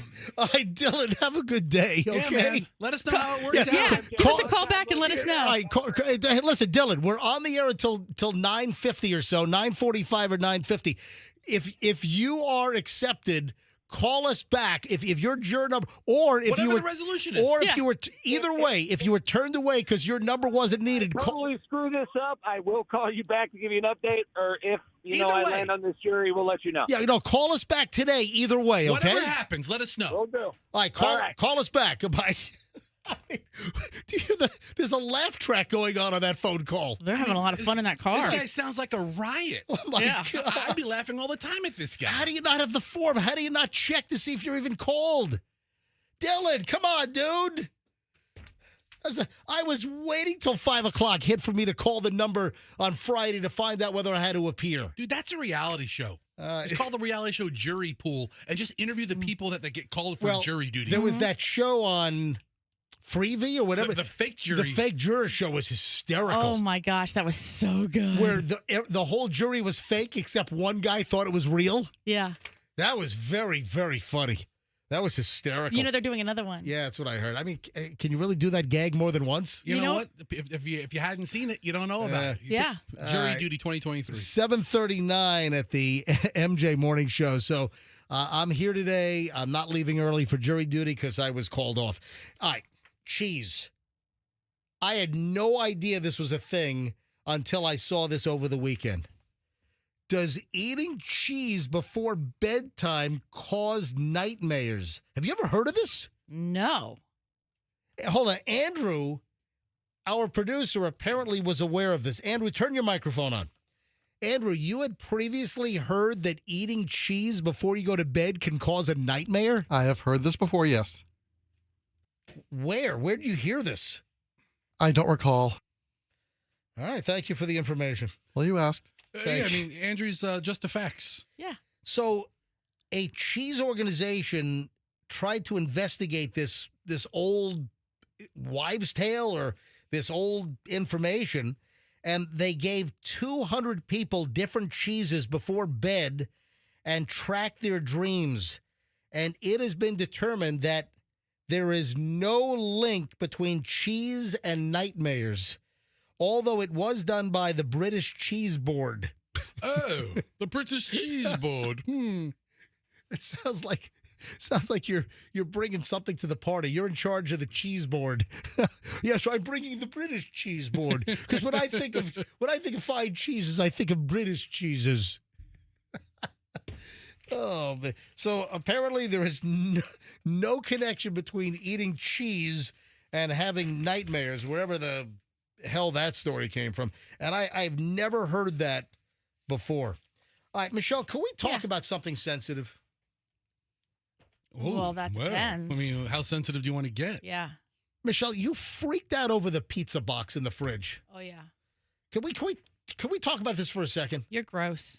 All right, Fester, tell me if something's wrong with this. No. What?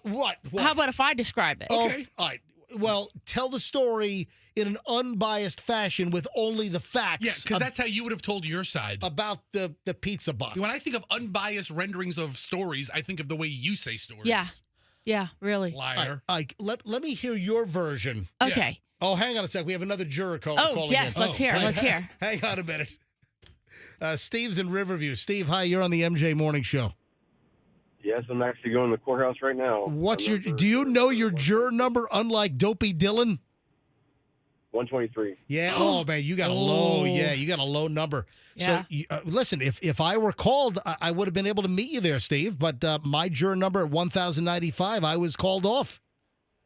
Well, the last time I did it, they actually basically I showed up there like 15 minutes, and then they basically called it off. Mm-hmm. Oh, really? I'm like, well, thanks for wasting my gas. Yeah, what a waste. Yeah. Well, do they pay you for today? Hey, listen, I believe, jurors are able to get paid per diem. All right, so you're juror number 123. You got a report within 18 minutes. So, Yep. hey, call us back. Let us know if you're selected for a jury, okay? Will do. All right, Stephen. All right, Thanks for listening to the show. I appreciate it. Who's like the P. Diddy of Tampa Bay? Who's going on trial this week? You know, because if you get selected today, then you might be in a case tomorrow, right? Yeah. With baby oil and lube. All right, let's go back to the pizza box story. Okay, all right. Yeah. So we went and got some pizza on, what day was it? Saturday. Yeah, so late Saturday afternoon, early, 4:30, 5 o'clock, we went to the Nona Slice House. Okay. All right. So we like the Nona Slice House among some of the other faves that we have around town. So we go to Nona in Safety Harbor and ordered the Sicilian, which is new to the menu. They're famous for Detroit and a New York slice. So we got two pizzas. We got the Old World Margarita, which was spot on, was perfect. How big are the pies? There's a 18-inch pie. Okay. All right. And then the Sicilian was like 12 slices or something. The Sicilian was rectangular. It's a lot of pizza for two people. That's right. No. Oh, all four went. No, it was Julian and all of us. Okay. The whole family went. So we ordered two pizzas, and there was some pizza left over, so we get the cardboard box to go, and then let's see Michelle pick it up from here, and hopefully she doesn't tell the story in a very biased fashion. I do have to say that I was sick all weekend, right? So when we came home, I was like, I've just got to go back to bed. Like, I don't even know how I made it through the dinner, okay? So I get back upstairs, I go to bed. You're pestering me all night to come down and watch a movie. I couldn't even open my eyes. I was like, dude, I can't even, see. So leave me alone. So Sunday, I get up and I go downstairs and I open the refrigerator to make my breakfast. Mm-hmm. And what do you think is in the refrigerator? A pizza box. Okay. The pizza box, mind you, that we got from Nona Slice House, went into our car. Right. In the very back, where dogs' crates have been, where the dogs that we picked up were, like, dirtiness is all there. That's where the pizza box sat for the whole ride home. Yeah, then he picked it up. All 18 or 20 minutes home. Yeah. Picked it up, brought it in, and put it in the refrigerator. And I was like, what the F? Like, I thought my head was going to explode. So, Michelle, germs beyond. He claims to be a germaphobe. Whatever. And he took a pizza box that has been literally on the ground, because that's what the back of the car is like. It wasn't. It was and not. Now it was in it's sitting on top of, like, yogurts and eggs and whatever. And I'm like, all of that nastiness that was on the bottom of the car. Why are you looking at Fester and not at me? Because I'm telling Fester the story. You told me to tell him the story. Right. Now, can I? And all of that is now introduced into our supposed to be, right, refrigerator that's supposed to be, food grade clean. Michelle, let me interject. Hang on a minute. Also, he did not, see, now I know, he did not put the pizza in a Ziploc to keep it fresh. Michelle. And it is a doughy bread product, which will be stale. Then he tried to feed it to me, and I said, no, thank you. It was fine in the pizza box. First of all, because you'll eat cardboard. Michelle had a meltdown over the pizza box going in the fridge. I mean, what the? For two reasons. I've done this before, and you had no problem in the past. It. No. All right.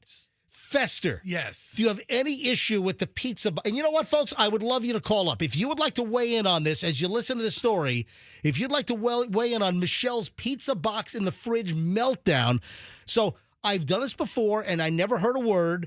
Michelle wanted me to take the pizza out of the box, put it in a Ziploc, and put it in the fridge. That's your normal pattern. Usually I will do that. Yes. But for whatever reason, the pizza was out. It was late. We finished watching a movie. I threw the pizza box right in the fridge. Deal with it in the morning. Exactly. All right. All right. So, folks, if you would like to comment on this and the Michelle's pizza box in the fridge meltdown, gross. 800-990-1047.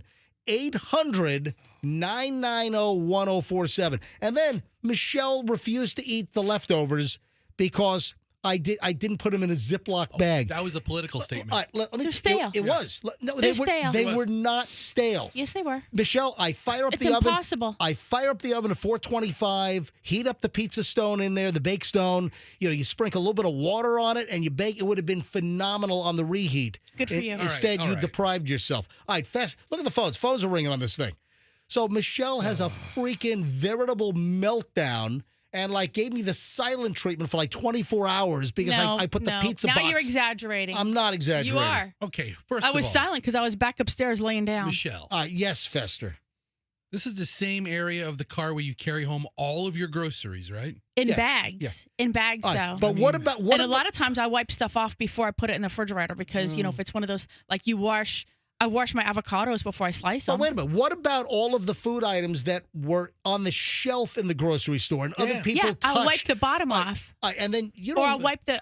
Yes, I do. I mean, I picked up like 3 boxes of Pop-Tarts, and I'm disgusting. And I put them right back because that wasn't the flavor I wanted. The next guy's going to buy that, and my fungus is going to be in their refrigerator. Fester probably had, Not in my refrigerator. I don't keep Pop-Tarts in the refrigerator. in your cupboard. Let me tell you right now, being a little petri dish. Fester probably touched Pop-Tarts at the store, put them back. He probably had Dookie all over his hands. I do think about that. Dude, you know how much fecal matter I have in my hands without even trying? Fester, so is there any issue with me putting the pizza box in the fridge? Give me a break. Yeah, and Michelle, I don't know that refrigerators are... They're cold, but I don't know that they're germ-free. They're not like sanitary environments. I think refrigerators are disgusting places. All right, let me go to no, phones I clean on this. mine all the time. All right, Fred. Fred's in Palmetto. Fred, you're on the MJ Morning Show. Hi. Good morning.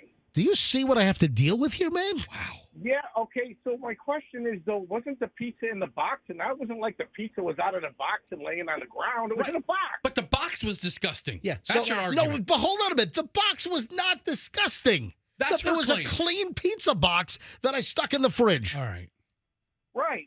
18 minutes, that's nothing. You Yeah. put it in the back of the car, it's in the box. You go home, you put it in the fridge. I'd have done the same thing. Yeah. All right. Fred, thank you for your support. I appreciate it. I don't think he understood. All right, let me grab Lori in Oldsmar. Lori, hi, you're on the MJ Morning Show. Welcome. Hello. I got to side with Michelle on this one. There's holes in the pizza boxes. The pizza gets dried out when you put the box in there. I just think that that's wrong. It needs to go in either a Ziploc or a container. All right, so you're Team Michelle on this one. All right, thank you. Brian in Newport Richie. Brian, you're on the MJ Morning Show. Hi. Hey, MJ, you are a lunatic most of the time, and I disagree with you a lot. But, Michelle, you're absolutely wrong. You are crazy on this one. Okay. All right, so hold on. I'm seeing like a gender bias here. So far, the 2 guys have sided with MJ, and Lori, our last caller, was right on Michelle's side.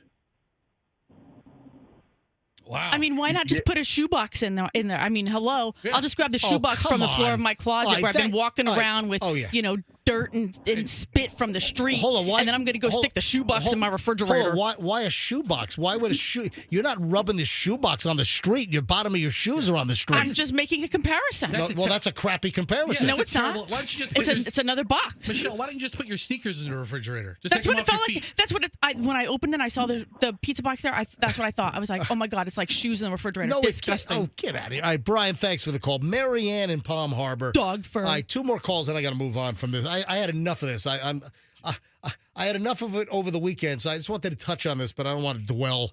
Mary You're Ann, dwelling. Go ahead, Mary Ann. Michelle. What? Michelle's correct. What? Michelle is correct. Why? Because it's icky. It's just nasty. Yeah. It has to be in a Ziploc bag or it's not going to even be fresh. Yeah. Oh, so get all the microplastics on your pizza from the Ziploc bag. Better than a box. Okay. We have Pyrex glass containers. You're welcome to use them. Yeah, we do. Look at the phones. All right, Andrew, screen, I'll take a few more here. Evan in Boynton Beach. Evan, you're on the MJ Morning Show. Yes. Hey, good morning. Michelle, did I hear you correctly? You said the pizza box was in the back where, like, the dogs and the dog cages are at? Yeah. Well, I thought I heard you correctly. MJ, that's disgusting. I have to agree with Michelle. If I was in the car, I would take the box, the pizza box, and hold it on my lap, not put it in the back where the shoes and the dog hair is and dog mess and all that. What about the dog hair that's on your lap? Well, I would still put it in a Ziploc. That's what I normally do. Put it in a clean Ziploc bag in the fridge, not put the pizza box in the fridge. That's nasty. I have to agree with Michelle. Even though I agree with you a lot of times, you're wrong on this. All right, thank you, buddy. So the All right. last caller never agrees with MJ, but does on this. Evan usually agrees with MJ, but not on this. Whatever. All right. Folks, this is my life. What a dynamic. Daniel in Tampa, you're on the MJ Morning Show. Hi, Daniel. Hey, MJ. What's your verdict on this? My verdict is I agree with Michelle because a lot of the one detail that a lot of people aren't getting is that she's not exactly complaining about the box in the fridge. She's complaining about where the box was in the car, where the dogs are all over the stuff. I think it's a multifaceted complaint. One, it wasn't packaged properly to be refrigerated anyway. Second, the dog back of the car. The whole thing was just a fiasco for you. I don't even understand what's going on. First of all, the dogs are not loose in the back. We have dogs. But those other two that we picked up were. Oh, the two Shih Tzus that we found on 4th Street? That's what she's talking about. Oh, there you go. But either way, with something my wife and I do, we usually just put the stuff in a Ziploc, and it keeps it nice and fresh. They don't get stale. Usually we put the leftover pizza, and then, of course, the best way to reheat pizza is have a bake stone. And then you heat up the bake stone, then you reheat your pizza, put a little bit of moisture on top, and then usually they reheat beautifully. All right, last call on this. Grace, let's see if Grace is my saving grace in Newport Richie. Yes, Grace. Okay, listen. You went to college, right? Yes. You Well, got pizza. What? Yeah. I'm sure you got pizza in your dorm. Yeah. And you were having a party, and that pizza box probably got sat on the floor because you were doing stuff on the table, and then you kept that pizza and didn't even refrigerate it, and you ate it in the morning. Well, I had the little cube fridge, and the pizza box would never fit inside that little dorm fridge, but I get your point. And you had leftover pizza for breakfast in the morning. Oh, I love cold pizza. What would the difference be? I don't even need to heat up pizza. I'll eat it cold. Or listen, you can even leave I even left pizza out on the counter overnight. You wake up in the morning and have that for breakfast. All right, Grace, thanks for the call. All right, the pizza dilemma here on the MJ Morning Show. So, yeah. By the way, we're talking about the physical pizza box. Yes. Which happened to come from But it was twofold. From the Nona Slice House. But also, I can use this opportunity to say that we do like the pizza shop also called The Pizza Box. Mm-hmm. And if you want a great wood-fired pizza, the Pizza Box, the actual restaurant, not the physical cardboard box, but the Pizza Box is a great pizza shop on Central in downtown St. Pete, so I would give that a shot as well. All right, what else, Michelle? That's it. Is that it? She's done. You done? Are you? It was just reminiscent for me when we first got together, and I would come over to your apartment, and it was gross. You were a bachelor, and you had that parrot, and it was pooping all over your bed, and you were sleeping in it. And I was like, dude, you got to fix this. I'm not hanging out in this dump. Can I move on now? Move on. Hey, Andrew, can you tell me what I teased going into the break at 7:20, please? Can you go back? Wow. Oh man, I got a little sidetracked. It's all right. We called the jury line, so we know that. We talked to jurors. We did a lot this segment. We did a lot. You're right. We did do a lot. I know one of the things that I mentioned was a DUI. Oh yeah. I guess who got a DUI? Guess which big name? Well, I guess it was formerly a big name, but I think most people know who this is. And it's a female person, or a female celebrity. Did I say female? I think you said earlier, or you said it last segment. You're like, you're gonna know who she is. Oh, I know who it is. Here we go. This is an audio daily double hint. Okay. This individual, a woman, was arrested for drunk driving, DUI, in West Virginia. Country road, take me home to the place. DUI in West Virginia. Moonshine mama, take me home. All right, Fessa, do you know who it is? Is it Nadia Comaneci? No, it's not Nadia Comaneci. So you said it was a female Olympian, so it's not like it's that Phelps guy. No, it's a female. Caitlyn Jenner. Nope. We'll see what I did there. All right, stop guessing. Unbelievable. Olympic gold medalist Mary Lou Retton was arrested for drunk driving. It happened earlier this month, but the story just came out over the weekend. Mary Lou. She was sick recently. Yeah, so I thought she was on death's door. Yeah. Didn't they start a GoFundMe account? Yeah, she had like no insurance. Yeah, that's it. it. Medical bills. You're right. She had no insurance. Yeah. And I thought she was on death's doorstep or something. She was. And now she's like driving drunk allegedly in West Virginia. So she's feeling better. Apparently so. All right. Well, According to West Virginia Magistrate Court System on May 17th, Mary Lou Retton, who's 57 now, is arrested in Marion County, West Virginia, for driving under the influence of alcohol, controlled substances, or drugs. She was issued a personal recognizance bond of $1,500, which she posted. Retton, a Fairmont, West Virginia native, made history as a gymnast for the U.S. Olympic team, specifically during the 84 Olympics, where she received 2 perfect 10 scores. And now she's being pulled over for DUI in West Virginia. Man, I'm just thinking of her driving, right, and swerving all over the place. But then I'm like picturing her like on the balance beam. And, you know, you gotta walk a straight line on the balance beam. So when she's pulled over for DUI and she has to do the field sobriety test, is she like walking like she's on a balance beam? And she's doing it perfectly. Yeah. And the cops are like, we need another test. Or was she wobbling all over the place when she was walking the straight line? Does the cop even know who Mary Lou Retton is? I don't know. do you know how much money they raised with their crowdfunding? How much? $200,000 in one day. Oh.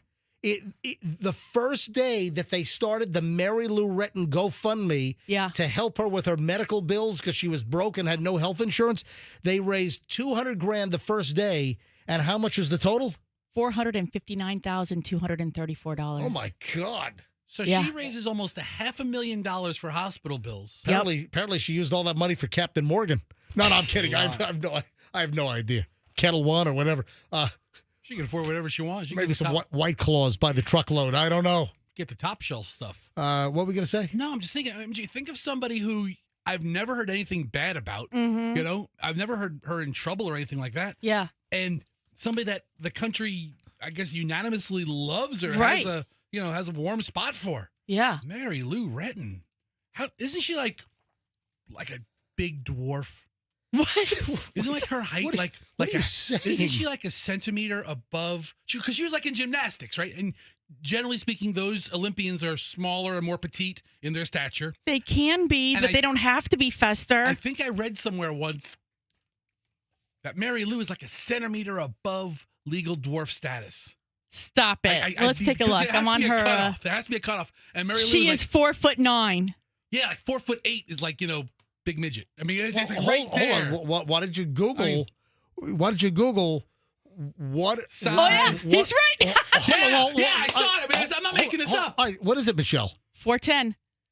Okay, so she's an inch below. So she is a classified dwarf. That's what I saw. So it's been years since Any adult human below the height of 4'10", so she is considered a dwarf. Yes. Okay. So I did see this before. I mean, it's been 25 years or 30 years since I saw this. It's always stayed with me that Mary Lou Retton's like, hey everybody, I got a perfect 10 in the 1984 Olympics, Los Angeles. She doesn't talk like that, though. All right, something happened over the weekend, so I go to Costco, right? Yeah. And stop talking like that. Balanced beans and alcohol. All right, I go to Costco.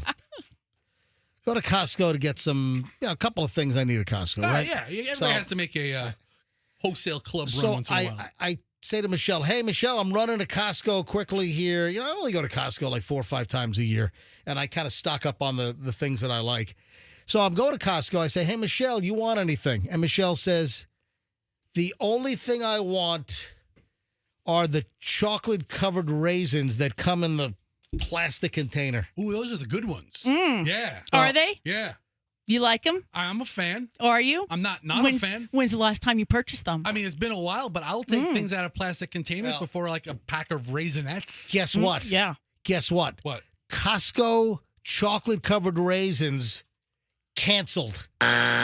Discontinued. Can't find them anywhere. I asked the front of the house manager at Costco, what's going on with the raisins? So they send somebody to try to find them, and she comes back, nope, can't find them. We've got chocolate-covered almonds. I'm like, I don't want chocolate-covered almonds. My wife wants chocolate-covered raisins. I already have a pizza box issue going on, and if I come home without the chocolate-covered raisins, it's really going to be hell to pay. So then they check the computer. Discontinued. Costco, Kirkland, chocolate-covered raisins are freaking continued. Oh, wow. Canceled. This is a big hit to the raisin industry. Gone. All right. Do you know about the Costco Death Star? No.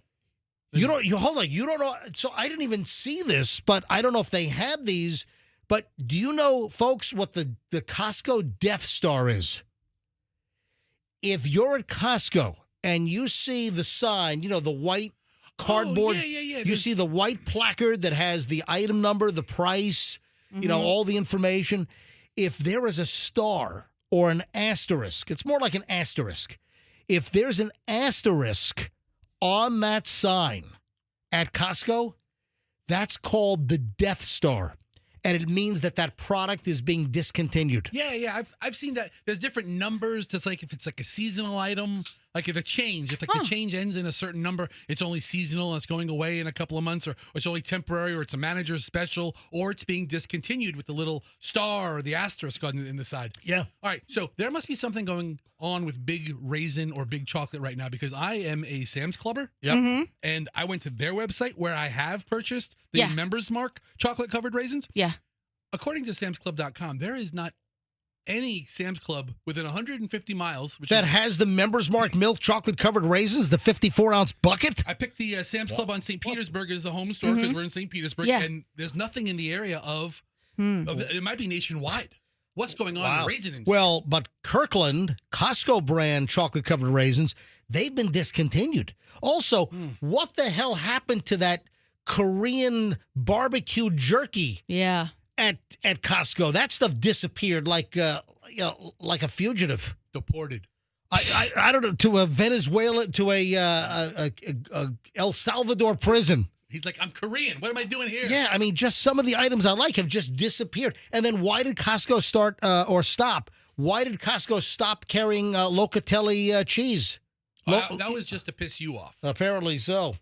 Well, I sent you a place that might have the exact same thing because it's in an exact container with the same pink top, just a different sticker. Can I point something out? Listen, No. I like Move on. I like Costco, but I was also at Walmart earlier. Yeah. And there was a lot of stuff at Walmart that was cheaper than Costco. Well, some people suggested that I could go to Walmart and get the same raisins, the same chocolate-covered raisins on Reddit. But don't be fooled by thinking you're going to Costco and you're saving a lot of money. Because I was at Walmart, and there were numerous items at Walmart that were cheaper than Costco, and you're not paying, $60 a year minimum membership fee. Guess who's on the phone? Who, the jury guy? Dylan. Oh, my gosh. The guy who didn't know his juror number is back on the phone. Dylan, welcome back to the MJ Morning Show. And we're live. We are heading right towards downtown. I am juror number 248, called the courthouse. Let them know I was going to be late, and they told me 2:48 I'm on schedule, and are going to be okay with my relative tardiness. All right, so you were not called off. So, folks, if you don't know what's going on here, I was waived off of jury duty. I called on Friday. I was juror 195.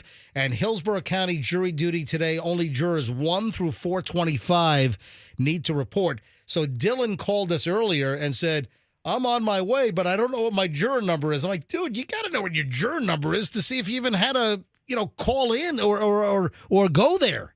All right, so you called up and you found out that your juror number, what, 2 what?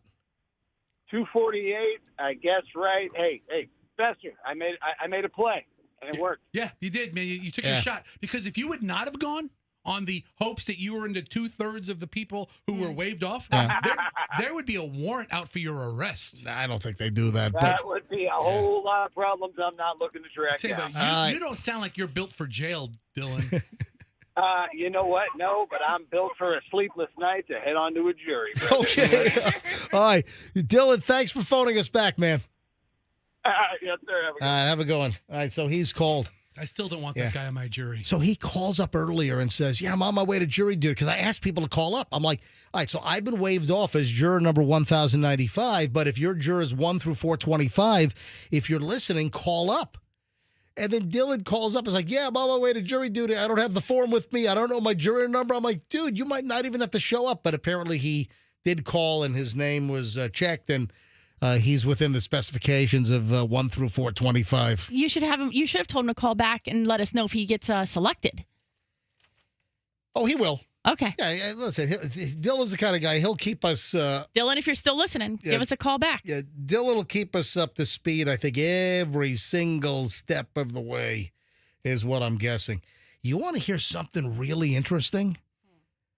I did not know this, but if your partner is depressed, you can catch their depression by kissing them? Oh, no. Have you ever heard this? No. I don't know. I'm not making this up. This is from that Study Finds website. They've got a lot of crap on there.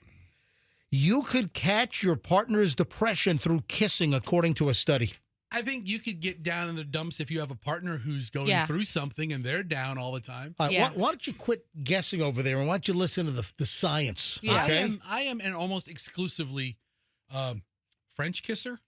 You know, and I mean, Allison said good days, not so good days. I feel great. That's why I want to think of Fester French. I mean, I'm almost exclusively. That's so appealing to me. I mean, it's like all right, that's enough. I mean, I'm in there. A new study apparently shows that bacterial transmission, that women appear more susceptible to bacterial transmission. Female spouses experience more pronounced changes in both their oral microbiome. The research shows that depression and anxiety can be spread between married couples through shared mouth bacteria. Healthy spouses showed increased mental health symptoms after just 6 months of marriage to a depressed partner, and they think they've linked it to saliva and the fact that you're able to catch the depression. Okay. There is a caveat here. The study was done in Iran. So I mean, I don't know. I don't know what the depression, But- the number of depressed wives in Iran is. But listen, it is well, I think there are plenty of depressed women. It might be I think high. there are plenty of depressed and oppressed women. Not just depressed, but oppressed women in Iran. That sounds like such an Iranian thing to say. Oh, you're depressed because you kiss your wife? You know, I don't know, man. Okay. Anyway, just food for thought. Yeah, Michelle? I'm just not even sure what to think about this. Like, did they this? What the hell are we doing talking I about know. medical studies from Iran? I mean, it's not like it's done in Canada, another third world country. I just thought it was interesting that allegedly, but they're basing it on With 268 healthy control spouses and 268 affected cases out of 1,740 couples. Well, I don't know. I'm not buying this at all. I'm saying I read it. I found it interesting. Yeah. But listen, you can obviously get communicable diseases, whether viral infection, bacterial infection. You know, you can obviously get it. But so you're not buying that you can catch depression or anxiety from somebody if you kiss them. Yeah, I think there's a lot of other stuff going on. I don't know if I trust anything that's published in the IIMJ, the Iran-Iraqi Medical Journal. I don't know if I want to follow anything just as, fact. Oh, Michelle's all excited about this next item. The 50 best places to work in America, because Michelle once worked at a company that's on the 50 best places to work in the country. Dude, I bet you I have never worked at one of the 50 best companies. I am betting you're probably right. Really? Did you read all of them? I mean, I'm trying to think of some crap companies I worked for. I don't know everywhere you've worked, so. Let me think. I have in my hand the list of the 50 best companies to work. So how many people listening work for one of these companies? Are any of them based locally? Like Jabil Circuits is a big local company that has Maybe not based, but definitely have locations here. Branches or locations or outlets or whatever. All right, so these are the 50 best places to work in America. This is according to Forbes, and they're the large employers, those with 5,000 plus employees. And, what makes a company a great place to work? There's a number of things that are factored in, like culture, benefits, the pay scale, all the above. So, good compensation, a culture of importance and purpose, opportunity for you to grow within the company. So let me blow through this. Okay. So how many people listening work at one of these 50 companies that are the best places to work in the country, in America? Number 50, IBM. Then Progressive. They have a huge call center like in Brandon, I think, right? Children's Healthcare of Atlanta, New York Presbyterian Hospital, Children's Hospital Los Angeles, U.S. Federal Reserve, Procter & Gamble, First Health of the Carolinas, Costco Wholesale. Oh, yeah. Number 42 is Costco Wholesale. We just had a little Costco conversation. Dana-Farber Cancer Institute, Zillow's number 40, UVA, University of Virginia, is number 39. Then Mutual of Omaha, Cambia Health, Commercial Metals, American Cancer Society, 35, Adobe, 34, Nike, 33, MD Anderson Cancer Center, 32, Nationwide Children's Hospital, 31, Cincinnati Children's, number 30, Blue Cross Blue Shield in North Carolina, 29, Fidelity Investments, number 28, number 27, Baptist Health System in Texas, 26 is Stanford University, number 25, American Express. Wow. Aren't they based in like Fort Lauderdale? I think so. American Express, it's a Florida-based company. So Amex is the number 25 best place to work in America. Number 24, Community Health. Number 23, Mayo Clinic. We've got Mayo in Jacksonville. Cook Children's. A lot of healthcare on here. A lot of healthcare. 21 is MIT up in Mass. Number 20 is NASA. Number 19, UC Davis Health. 18, St. Luke's. 17, St. Jude's Children's Research Hospital. Garmin, the GPS, Garmin, and, the sport watches. Garmin, number 16. Salesforce, number 15. University of Tennessee Medical Center, number 14. Washington University in St. Louis is number 13. Apple is number 12. Number 11, Memorial Sloan Kettering Cancer. They're pretty big up in New York. Number 11. Number 10 is local. Number 10 is Raymond James Financial. Oh, wow. So top 10, number 10, Raymond James, one of the best places to work in America. Then we go to number 9, Delta. Number 8 is In-N-Out Burger. Okay. Oh, yeah, because working a drive-through at In-N-Out Burger. Free burgers. Listen, I mean, that's probably the best perk of any of these companies so far. Number 7 is Microsoft. Number 6 is Google. Number 5, and this is where Michelle once worked. Michelle, how many years did you work for this company? Maybe 4.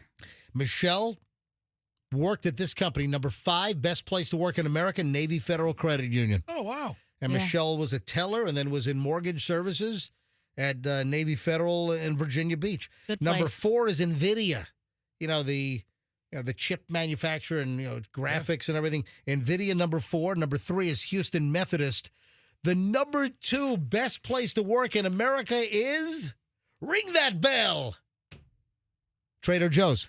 You ever at Trader Joe's when they ring the bell? I don't ring the bell. I've seen the bell. I've never rang a bell. Why do they ring the bell? They need help or something on the register, a price check or something? I have no idea. Number 2 is Trader Joe's, and the top place to work in America with over 5,000 employees is Notre Dame.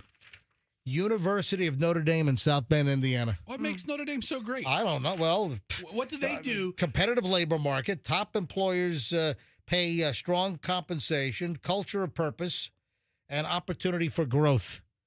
I'll tell you what, I know somebody who works there. They moved from here to there to work there.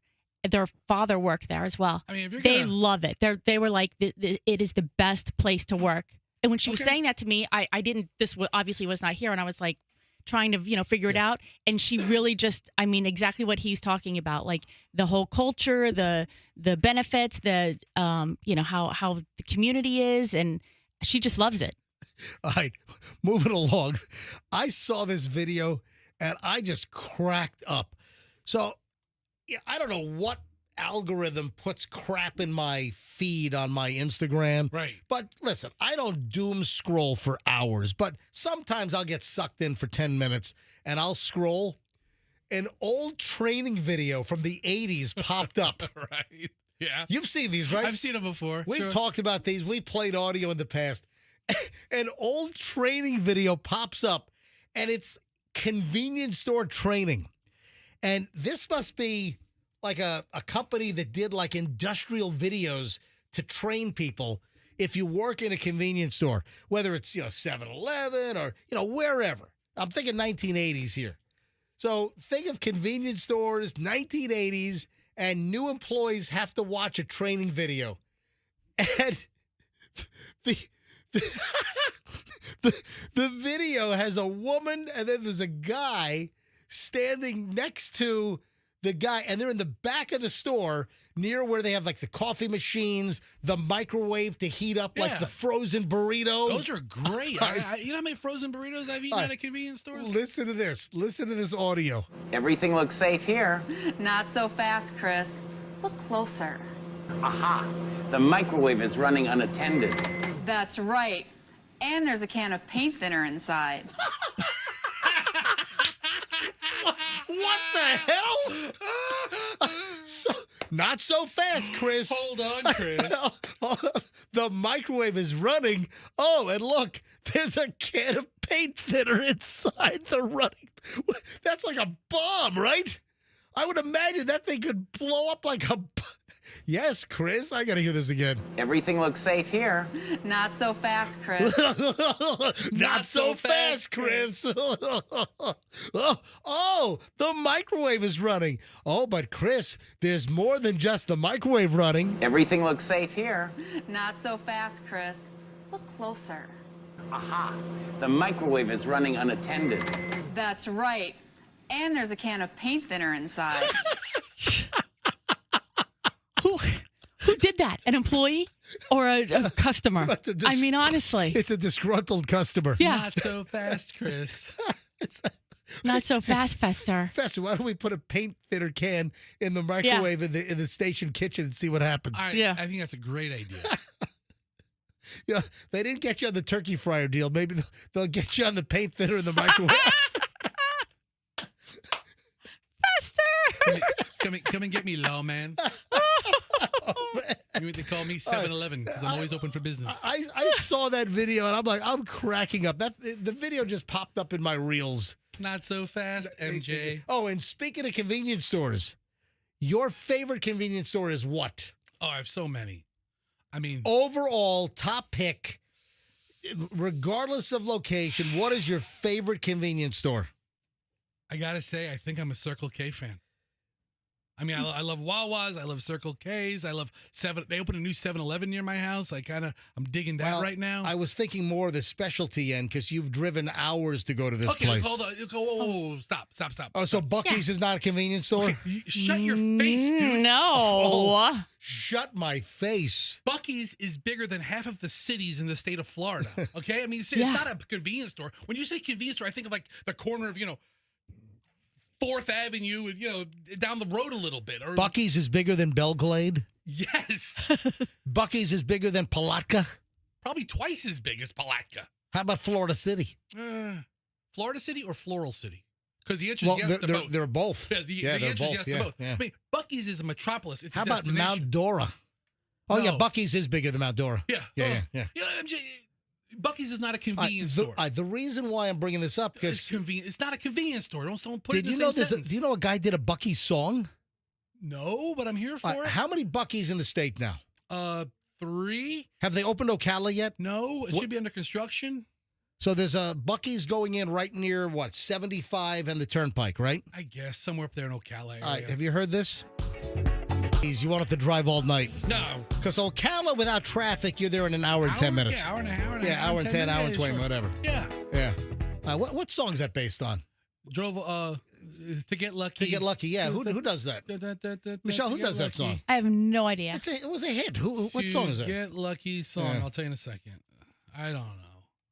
Get Lucky. Is it by Daft Punk? That sounds about right. Yeah, it sounds right.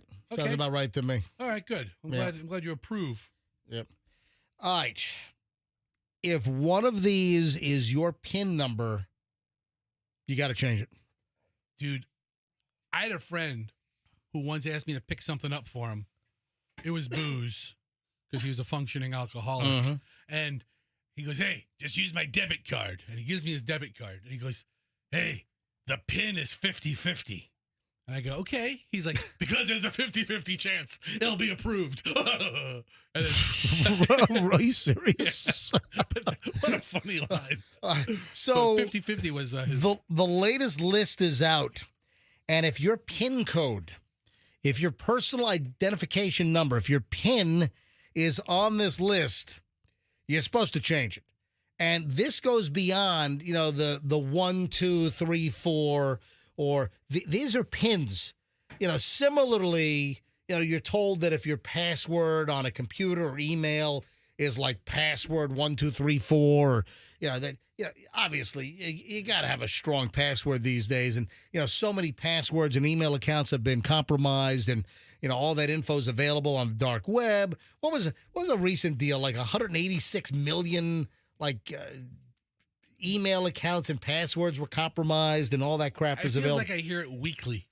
Well, the latest on PIN codes have been, I guess, analyzed and determined. And listen, PIN codes are not the most secure, access restrictor. But if, for instance, you have only a 4-digit PIN, there's only 10,000 possibilities. And think about a computer program can probably figure out your PIN in a split second, right? With only 10,000 possibilities. You've heard the story about, somebody's email has, 37 billion possibilities. It'll take a computer, 17 days to figure it out, but it can figure it out, whatever. However, if you are using one of these PINs, there are 50 PINs that apparently research shows, security experts are saying that if you have these 50 PINs, you need to change them immediately. So we could be talking about a PIN for your smartphone. Mm-hmm. We could be talking about the PIN for your ATM card, debit card, your debit card, yeah, ATM, sure. etc. So here's an analysis of more than 29 million PIN codes that have turned up in data breach lists. So these are research analysts, and here are the numbers. I'm gonna run through this because I think it's important. I'll start at number 50. 9999, don't use it. 8888-7777, 6969, 6666, 5555, 4444, 4321, 3333. All right, hold on, stop. It sounds like you're glitching out, dude. It sounds like MJ is short-circuiting here. All right, number 4. But then we start getting to codes that people are using that are not like dumb codes like 5555 or 1234. Now we're getting to real PIN numbers that people use, and they're not thinking that these are potentially easily compromised PINs. Number 41 is 2580. So 2580. That's the middle column. It is. But when you think about it, 2580. But if you look down like a keypad, 2580 is straight down in a row. It's actually the dumbest combination of them all. 2468, don't use it. 2222, 2020, 2005, 2004, 2002, 2000, 1998, 1996, 1995. A lot of these are probably years that people were born as well. Right. Then 1995 was 31. Then we get to number 30, 1994, 1993, 1992, 1991, 1990, 1989, 1988, 87, 86, 1985. All right. It sounds like you're counting pennies backwards. But is 0916 on the list? Hang on a sec. Because that's my birthday. All right, you go back, and then the actual birth dates go down to 1973. So all the way from, what did I start with? 2000... I started with 2020, then 2005, 2004, then all the way down to 1973 is number 9 on the list. So all the birth years down to 1973, then 1342, then 1313, 1234 obviously, then 1212, 1122, and then 1111, 1010, and then 0000 is the most commonly used PIN. So if your PIN is on this list, change it. You know what? And also, if you can have a PIN more than 4 digits, the more digits you have, the more secure your crap is. So don't have stupid PINs. Want to hear something crazy? Go ahead. My cell phone PIN is 0000. Get out of here. Yep, always has been. You're a schmuck. Yeah, well, that's true too. But do your kids know it? Yeah. 0000. So they just get right in? Yeah. No. You know what? This is a great segue then. Fester sends me the prep list last night. Yeah. And then Fester says a little write-up, asked me about how I was scammed on Facebook Marketplace. Oh. All right, hold on. Were you scammed or you almost were scammed? Almost scammed. All right, so Scammed. what happened? All right, so I have recently, and by recently I mean like 20 hours ago, have become of the belief that everything that's for sale through a Facebook ad is a scam. It's not true. No. I think that to be true. I may not be 100% true. Julian has purchased numerous like video and film related pieces of gear on Facebook Marketplace. Okay, that's a private person. But like a private, like a sponsored ad, like, hey, we're having a flash sale on these products. You know, who's doing that? I don't mess with that crap. Okay, well, I clicked it and it looked completely legitimate because the website was exactly like the manufacturer's site. Okay. And I was duped until the end. What was it? All right. So I like to wear ball caps. I wear ball caps all the time, right? Yeah. Right. And they're not inexpensive accessories. No. You know, they're not nothing. And there was like New Era, which is a major manufacturer of baseball hats and sporting hats, inventory liquidation sale. And hats that are normally $40 or $50. All right, so wait a minute. So New Era is a big manufacturer of sports caps. Yes. All right, so legitimate company. Yes. Which I purchased from before. All right, so what happened? It's like, hey, New Era Memorial Day inventory liquidation sale. All right, was it them or was it someone else? I thought it was them the whole time. Okay. The whole time. And it was like hats that are normally $45 or $50 were just on sale for $11. Oh, get it? Really? But if it's okay, listen, I've been to places before. Sliced by 75 or 80%? If you're trying to literally clear out inventory, new seasons, I could understand having a baseball cap from 3 seasons ago that's just sitting on a shelf. Just get rid of them. All right. All right. So I'm shopping around this site and I'm like, this is cool. So I bought, I typed in Tampa. I bought a couple different Rays hats and a couple different Bucks hats and one or two Lightning caps. And then they had like clothing. I'm like, oh, my son would love this. And I bought a couple of pieces of clothing and put it in my shopping cart. Before you know it, I had like $180 worth of stuff in my shopping cart. All right. But it was for like 20 pieces, a lot of material. All right, so what's the problem? How'd you almost get scammed? I type in my credit card information, my debit card information through my bank, right? Yeah. And I put my CV number or whatever that's called, that little 3-digit code. CVV or whatever they call it. And then instantly, my bank sends me a text. Scam alert? And it's like... Fraud alert? Because, Fester fraud alert. And, I use my debit card often. And they never send, or rarely would they ever send a, hey, what did they say? It said, free message from my bank. Just read the message from the bank. Free message from Grow Financial Federal Credit Union. Okay. Fraud alert. We noticed a suspicious activity on your Visa card ending in blah, blah, blah, blah. We need to review one transaction. Are you available now to verify? Reply back yes. So I reply back yes. And it says, we'll send you one transaction at a time. Please confirm this is activity that you authorized. And it says the amount charged to this site that I've never heard of before. $180 or so, right? For this, did you authorize this? So I wrote back, no. It's all via text. The bank is... So wait a minute. So the bank, your Grow Financial, is hitting you up on text. Instantly, but they're asking about a name that you didn't know it's a different name than what you thought you were purchasing the hats from. I thought the New Era company was the billing. That's what I would have seen on my statement. And what was the company that they said you were paying? God, it's like authorized ANT Jointown Trading. This is like, you know what? This is like some Chinese knockoff crap site. Then it asks me if I still have my card or if my card was lost or stolen. Yeah. So I tell it it's still in my possession. So did you go through with the purchase for the $880 worth of hats, or you call the whole thing off? I call the whole thing off because I don't expect to get these fraud alerts. I mean, it might have been legit, but it might have not been. And the bank sending me the fraud alert kind of scared me. And now my credit card's been blocked or my debit card's been blocked because of unauthorized use. And I have to go there after the show or give them a call to get my card back working again.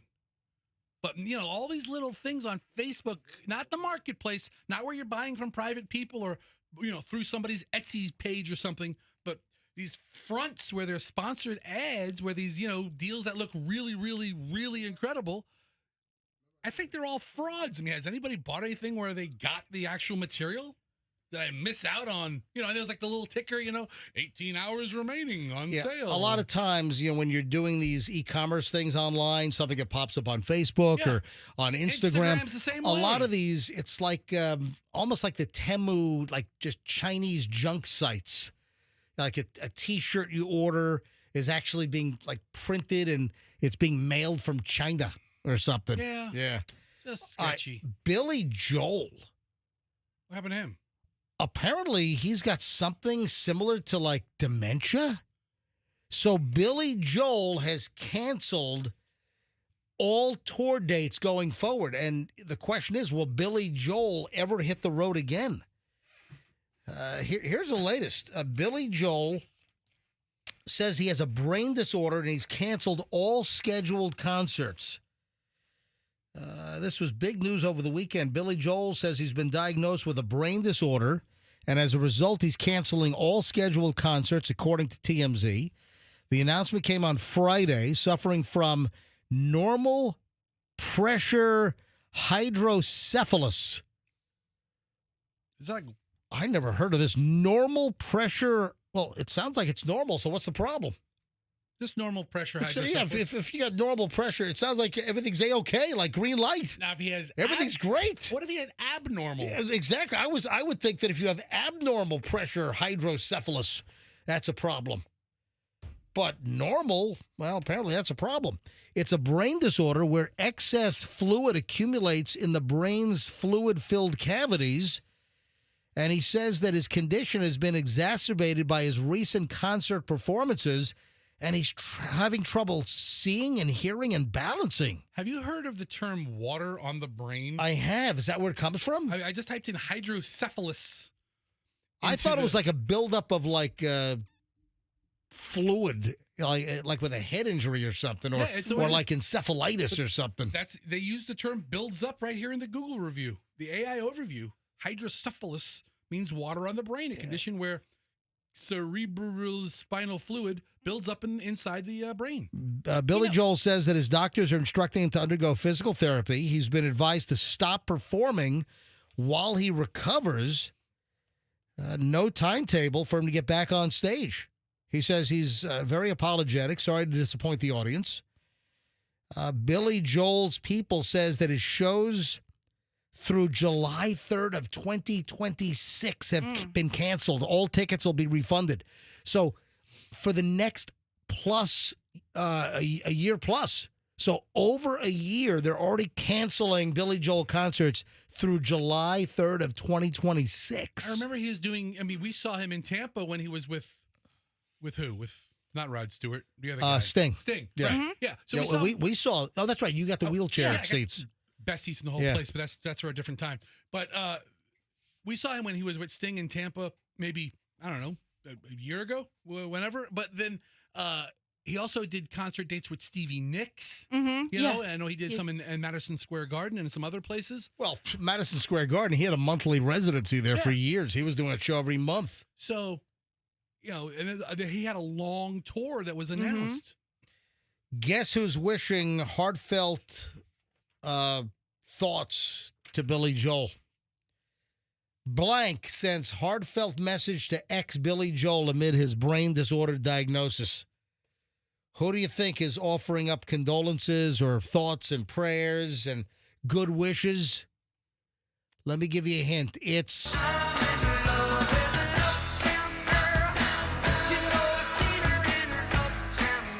Yep. Yeah. Christy Brinkley, obviously. Christy Brinkley, the uptown girl. When bug-eyed Billy Joel is walking down the aisle and he looks over and sees Christy Brinkley, he was so glad his mother made him take piano lessons. Stop. Because that is the only reason. Christy Brinkley put out a social media message. Dear Billy, the whole Brinkley gang is sending you lots of love and good wishes for a full and speedy recovery. I was looking for some cute photos of you and Alexa to send you when I came across this clip from a recent concert. It made me laugh, but it also reminded me of all the joy you create and all the sensational sing-alongs you've had. You turn an arena of strangers into a living room full of friends. As we all sway in unison, I'm sure I'm speaking for everyone in that room when I say, please take good care of yourself. We all want you back in that white hot spotlight. You're our piano man, and we're always in the mood for your melodies. All right, how many and puns we all does hope she have? And we all hope you're feeling all right. We love you, the kids and me, and an arena or two from Christy Brinkley. So check this out. This is Alexa, Billy Joel, and Christy Brinkley's daughter. And she got her mother's beauty and her dad's bug eyes. Stop. Billy Joel She doesn't. might have had some work done, too. By the way, Billy Joel's daughter, Alexa, is the voice of Alexa. Did you know that? Yeah, that's how they got the name. So his daughter is Alexa. That's completely erroneous. His current wife is Alexis. Right. Yeah. Isn't that weird? Yeah. And she drives a Lexus. That's it. Okay.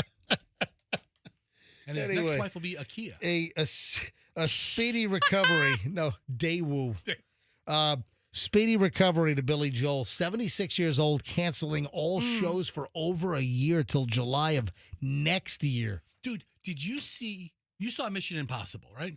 I did, and it's very funny you bring that up because we have Mission Impossible box office results coming up momentarily. Okay, well, you just brought up Daewoo. Yeah. In the scene where Ethan Hunt gets his mission, he puts a VHS tape into a old. Yeah, we saw that. That was a Daewoo TV.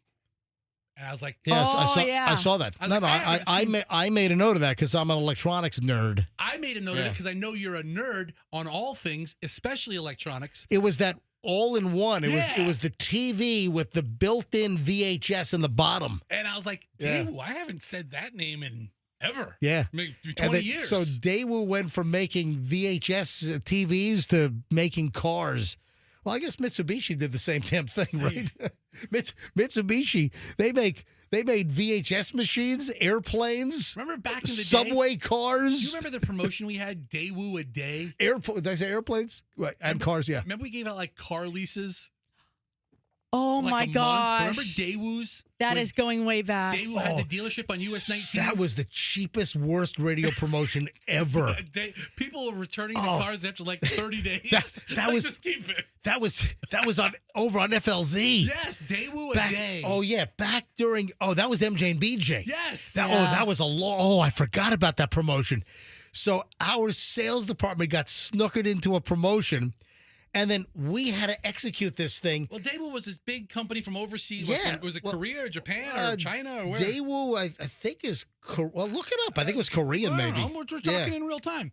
But I think it might have been Korean. It's a Korean company. They had all this money to spend. They were making an impact in the U.S. automotive market. It was such a big buy. But the early cars were like garbage. Awful. Just trash. Oh, I forgot about that. The Daewoo a day promotion. Well, like for 30 days or something? Like a whole month. Or was it a week? It was a ton of cars.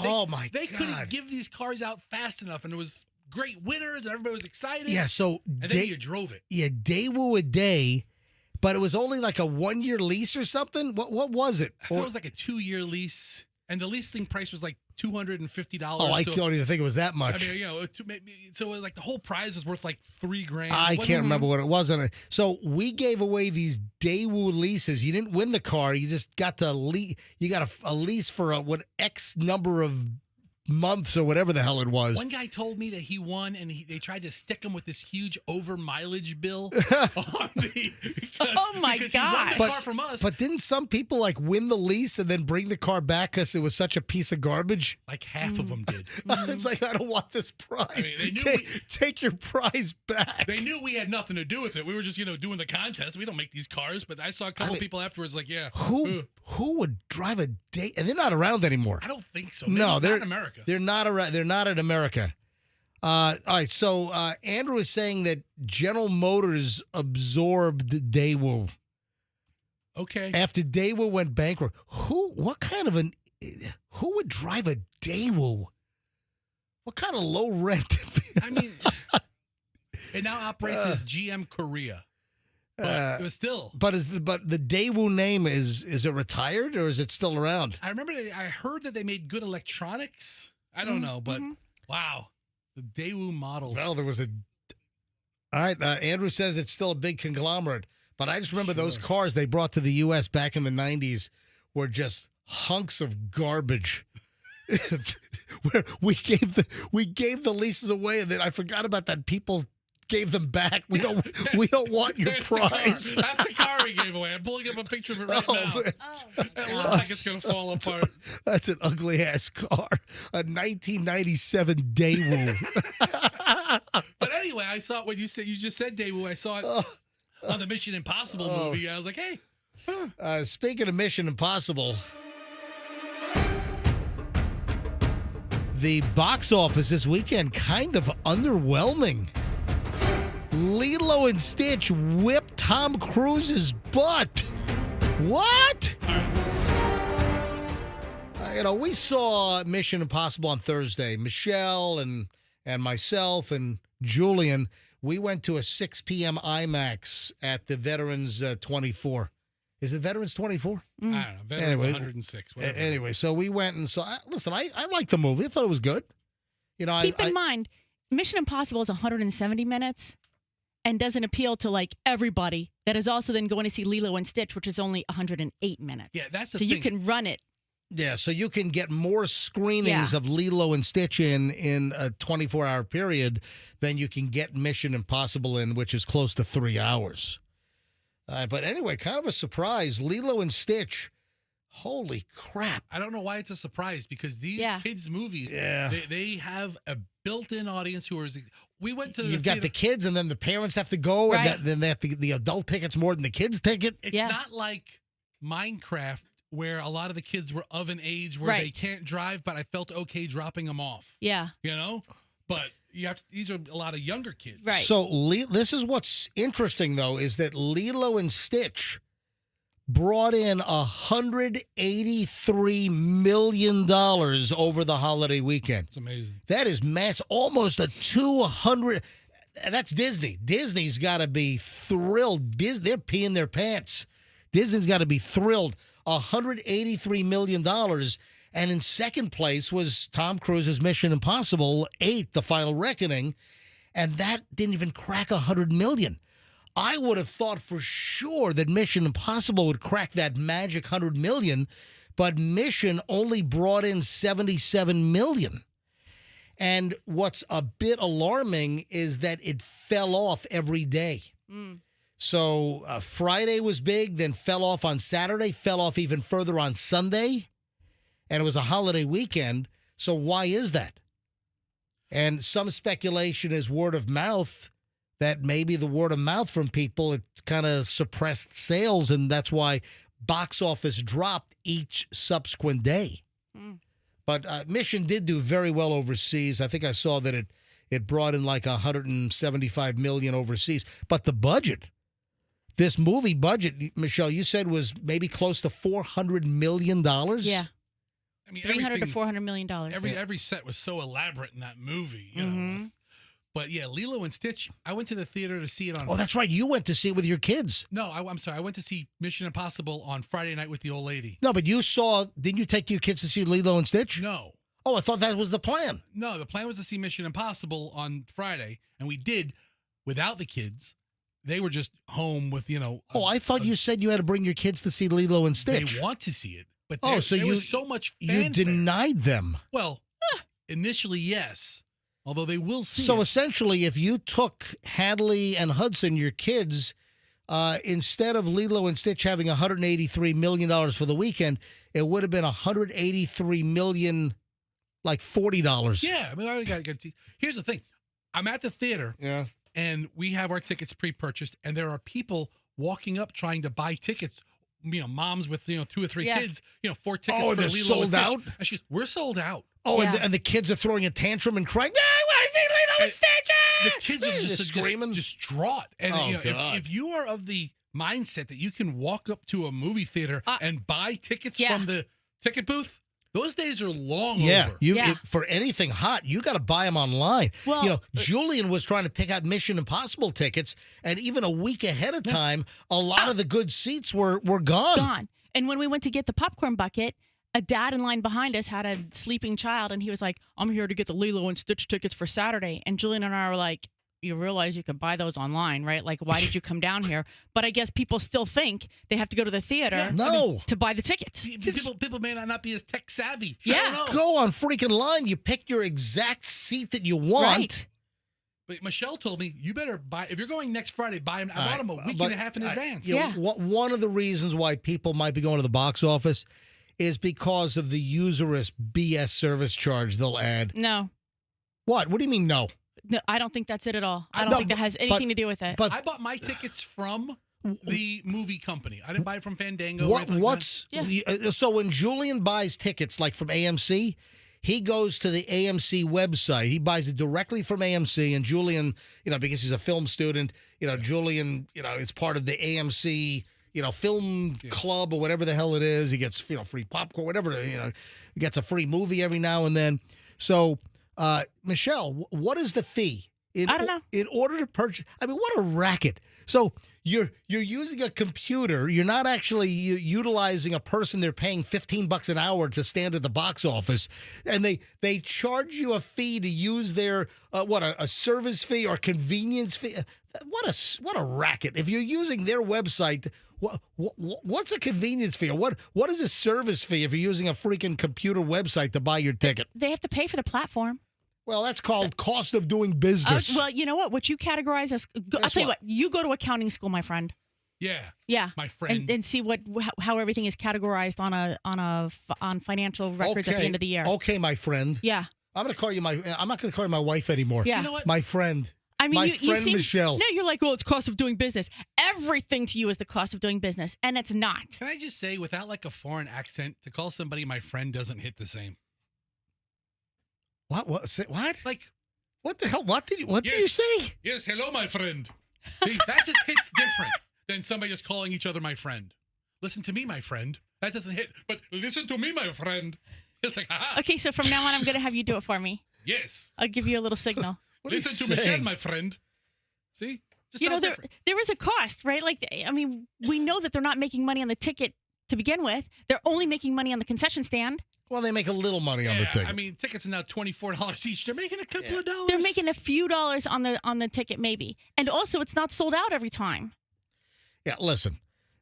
Movie theaters these days essentially are overpriced snack bars that happen to show a movie. All right? All right. You want me to do my spiel? Go ahead. Was that a small you wanted? Because just for a quarter more, you can get twice as much in a medium. Michelle used to work at the United Artists Theater at Lynn Haven Mall in Virginia Beach in high school. Did you say medium? For just a quarter more, you get twice as much in a large. Upsell them all day long. Oh, that was part of your training? Oh, yeah. The big old upsell. Yeah. Is it really an upsell? For a quarter more, I get twice as much. I'll take it. Right. Who says no? Nobody ever said no. For one quarter, you get twice as much? So, dude, the movie Mission Impossible was so long, I forbade. Yeah. I forbade her from getting a drink. Why? I was like, look, nope, no drinks. Listen, I've got an issue with the $9 Coke and the $12, $13 bucket of popcorn. I know what he's talking about. Shy bladders. Shy bladders, dude. 3-hour movie because we got there toward. I did the old MJ Michelle thing. Yeah. I showed up toward the end of the previews. Uh-huh. I walked right No. in. Yep. I want to walk in at the end of the previews. Michelle wants to watch everything. I like the previews. The last preview was the Smurf movie. And I'm listening. Those blue critters are bouncing off the stage. We walked right in, went right to our seats. Yeah. And sat down and boom. Let me tell you what I don't get. But you didn't let her get a drink. She's like, I want to get a Diet Coke. Did she get a popcorn? I was like, no. She got. We went to the dollar store. Let me tell you. Listen, that's Fester's thing. Yeah. They stop at the dollar store and they get the big boxes of movie theater like candies for $1. I go to instead of like $9. All right. So let me tell you what drives me nuts. What's that? The people that go to the movies and they're going to the bathroom twice during the movie. That's why he didn't let Allison get a drink. Listen, I'm building on that because this is something that I recognized when we went to Mission Impossible last Thursday. Yeah. And I'm watching people in the middle of like action scenes or important plot, twists. People are getting up and going to the bathroom. Yeah. Why are you going to the bathroom? I never understood. Unless you've got like explosive diarrhea or something, or you've got some issue. Man, just hold it. But it was also people who arrived the very latest, like even after U Fest, or the movie had already started because they were sitting next to us. We had 2 seats on each side of us that were empty, and those people arrived late. And they were the ones who had to get up and go to the restroom. Yeah. And I'm like, you got here late, and now you're going to the restroom and too? now you go to the bathroom. I mean, there was someone in our row that was like, I couldn't understand that. You get there late, and then you go to the bathroom 3 times during the freaking movie. You need to wear. Why'd you even come to the freaking movie? You need to wear an adult diaper like an astronaut, dude. I'm telling you. How you do it. Just get a. If you have a nurse friend, have them put a catheter in. Yeah. All right. Quick break. The 9 o'clock hour starts next here on the MJ Morning Show on Q105. Oh, it's out. The most dangerous dog list is out. The top 10 breeds likely to send you to the hospital or send you to court because someone's going to sue you because your dog bit the crap out of them. The new list is out. The most dangerous dogs in America is your dog. And there's a couple of surprises on the list. And it's next and a whole lot more.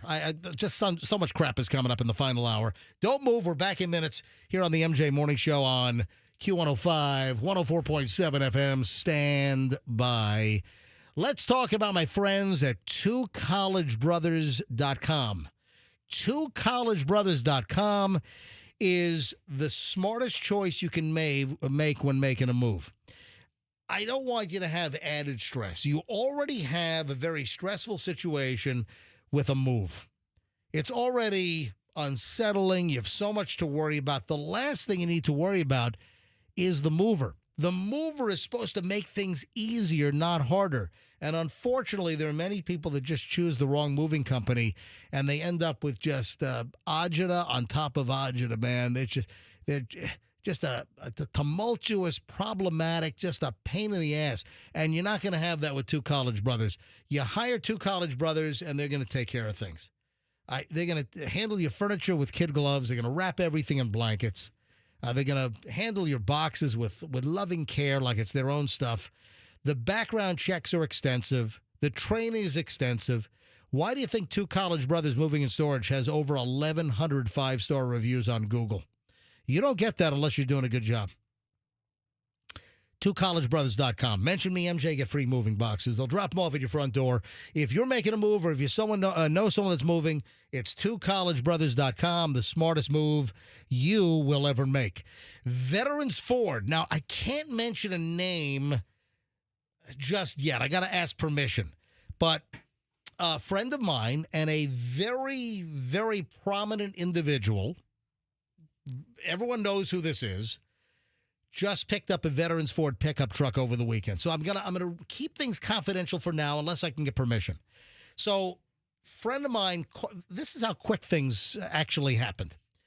I get a call from this friend on Sunday morning. Hey, I found a Veterans Ford that I really, really want, an F-150 pickup truck.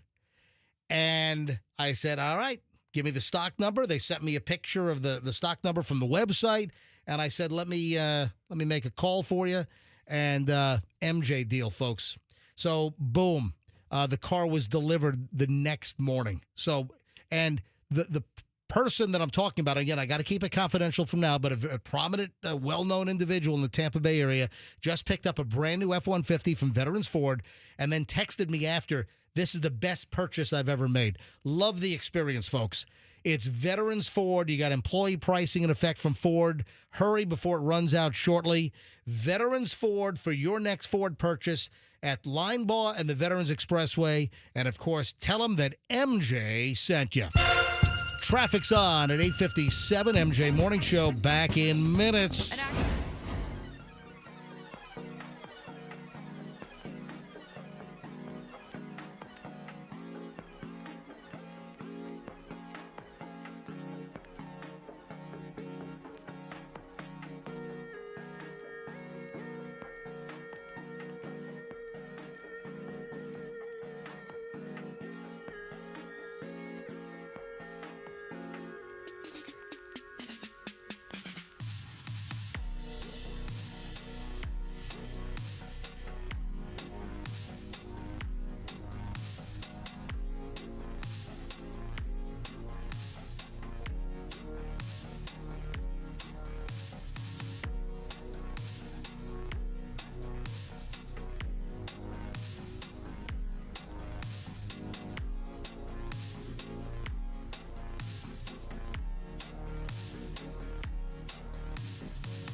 Morning Show. MJ, Fester, Michelle, and the final hour of the MJ Morning Show here on a Tuesday. Feels like a Monday, but it's Tuesday. Obviously, Memorial Day yesterday. And hopefully you thought about those that lost their lives fighting for this country. That's what Memorial Day is all about. It's not, getting a good deal on a washer or dryer or, 3 rooms of carpet for your house, Yeah. Yeah. I have the most dangerous dog list. Where's Michelle? She left us. She's like, Psh, I'm out. Where'd she go? I don't know. During the commercial break, she asked for my key pass to get back into the building. Okay. And she left. Just sauntered on down the hallway. She must have gone to the ladies' room. Now, I wanted Michelle here for the most dangerous dog list. Hey, Andrew, can you peek down the hall and see if Michelle's coming this way? Dude, the dangerous dog list, I don't know if I'm the right person to go over this with because I feel a certain way about a couple of certain dogs. Well, I am holding the latest list, the most dangerous dogs. Study has revealed the 10 breeds most likely to send you to the hospital or land you in court because you're getting sued because your dog bit somebody. And there is one particular breed, which, number one, coming in at number one. Hi, everybody. I'm Casey Kasem. And now we're up to the top 10 dogs in the USA that'll bite your freaking face off. And you're going to get sued for everything you have because the kid next door has been maimed by your dog. All right, so I have, again, these are all the stats put together. These are the most recent numbers. And number one might not be a shocker, but there is a statistic that's a shocker. So based on dog attack and bite analysis from 2021 to 2023, this is dog bite data examining bite incidents, fatalities, vaccination rates, bite severity, breed-specific legislation. There's a danger score. And it's a 100-point scale. Man, it's the dog bite, dog attack danger scale. There are certain dog breeds that you just say the breed, and I only associate it with negative things. Oh, there are certain dog breeds where suddenly, the alarm goes off.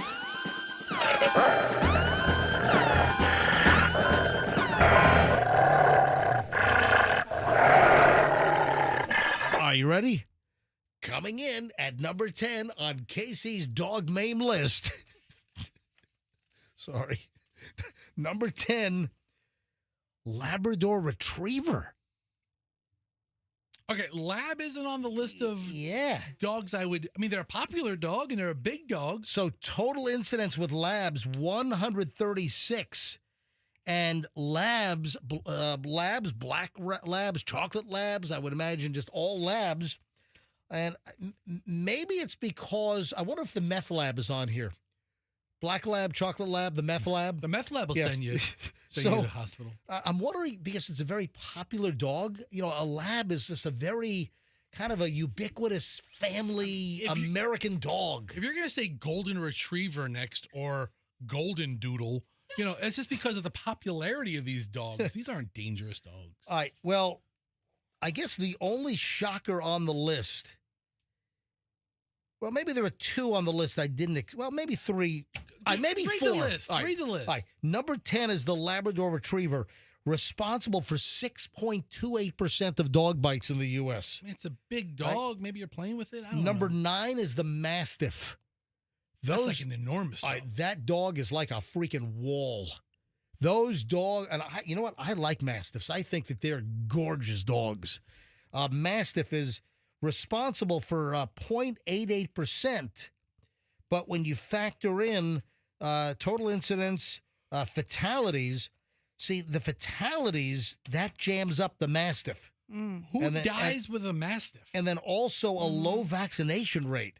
So a Mastiff is number 9. Number 8 is Doberman Pinscher. Let me tell you right now, I grew up with Dobies, and they were phenomenal. The Doberman Pinschers that we had, and between myself and my brother growing up with my mom and dad, and then even after we left the house, my parents had, how many more Dobes did they have? Like 3 more after we left the house? Or was it 2 more? No, they had 3. You had Rogue when I met you. Hold on a sec. So we had, when I was a kid, we had Tina and Vicky. Right. And then after Tina and Vicky, we got, I think, Rogue. Right. How do you go to Rogue after Tina and Vicky? Would you name after the neighbors? Tina and Vicky. What a weird... Tina and Vicky were so great. 2 female Doberman pinchers out of the same litter. Then we had Rogue, which was a male, and Rogue was phenomenal. Then there was Tino. Yeah. And then what was there was one more in there. I don't think so. I thought there was one more. No. Anyway, every single Doberman pinscher that my family had, great. Just phenomenal dogs. Just loving, sweet, protective when they needed to be protective, barked when they needed to bark when there was a noise. But I'm telling you right now that I wouldn't hesitate to own. The only thing with Doberman pinschers are the health issues and the wobbler syndrome and some of the hip dysplasia issues. But that's not this list. But Yeah. no. I'm just saying. But otherwise, I think a Doberman pinscher is a phenomenal dog. But every time you think of like a movie security dog, you think of the Doberman. Well, there was a movie back in the 1970s called, I think, the Doberman Gang. What? And yeah, look it up. There was a movie. I think the Doberman Gang. I think the Dobermans were trained to rob banks. I think that was the premise. It was like a 1975 movie. It's a pretty talented dog. What year was it? Trained to commit the most incredible caper ever conceived. Yeah, 1973. The Doberman Gang is a 1973 movie, and it kind of gave Dobermans a bad name. And you know what they did? To get the dogs to do like vicious snarls. They put like peanut butter in his mouth? No, close. They put like rubber bands up in the gums. Oh, seriously. That's terrible. That's how they got dogs to snarl, is they would put rubber bands up in the gums and the dogs were going. I don't think you're allowed to do that anymore. All right, so the worst dogs in America as far as dog bites, fatalities. Number 10 is Labrador Retriever. Number 9 is Mastiff. Number 8 is Doberman Pinscher. Number 7 is the Cane Corso. What the hell is that? I never heard of this. Dog. The Cane Corso. Oh, it looks like a Mastiff. Yeah, it's very similar. That big dog family. That's a good-looking dog, though. Ooh. Oh, it's an Italian Mastiff. The Cane Corso. That's why it looks like a Mastiff. Okay, it looks identical. It's a Mussolini Mastiff. All right, that is a good-looking dog. Oh, I like that dog. All right, but that'll bite your face off. Number 6, the Australian cattle dog. Yeah, 43 total incidents, 1.99% of all dog bites. No fatalities, though. Number 5, German Shepherd. Again, I've known some really vicious German Shepherds, and I've known some of the sweetest German Shepherds. All right, number 4 on the list of dogs that are most dangerous in America. Number 4 is the Rottweiler. Hold on, did you say Australian cattle dog? Yeah. That's the kind of dog that Bluey is. Bluey, the hit cartoon show on Disney. Well, guess what? Yeah, that little hit cartoon dog will bite your kid's face off, apparently. That's no joke. All right. Number 4 is the Rottweiler.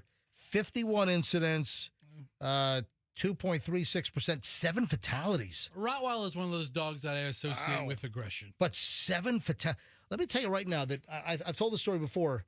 I have one experience with a Rottweiler, and that was my landlord in Hollywood. When I lived in L.A. in 89, 90, 91, my landlord had a Rottweiler, a female, and it was the sweetest dog. I love that dog.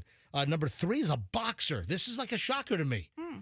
Number 3 on the list of most dangerous dogs in America is the boxer. 39 total incidents, 1 fatality, 10.48%, or I'm sorry, 1.80% of all dog bites. But boxer is number 3 on the list of dangerous dogs in America. Number 2 is a shepherd. That's vague. What? Yeah, what the hell is just a shepherd? Can you shepherd? A German Shepherd? No, I already did German Shepherd. German Shepherd is number 5.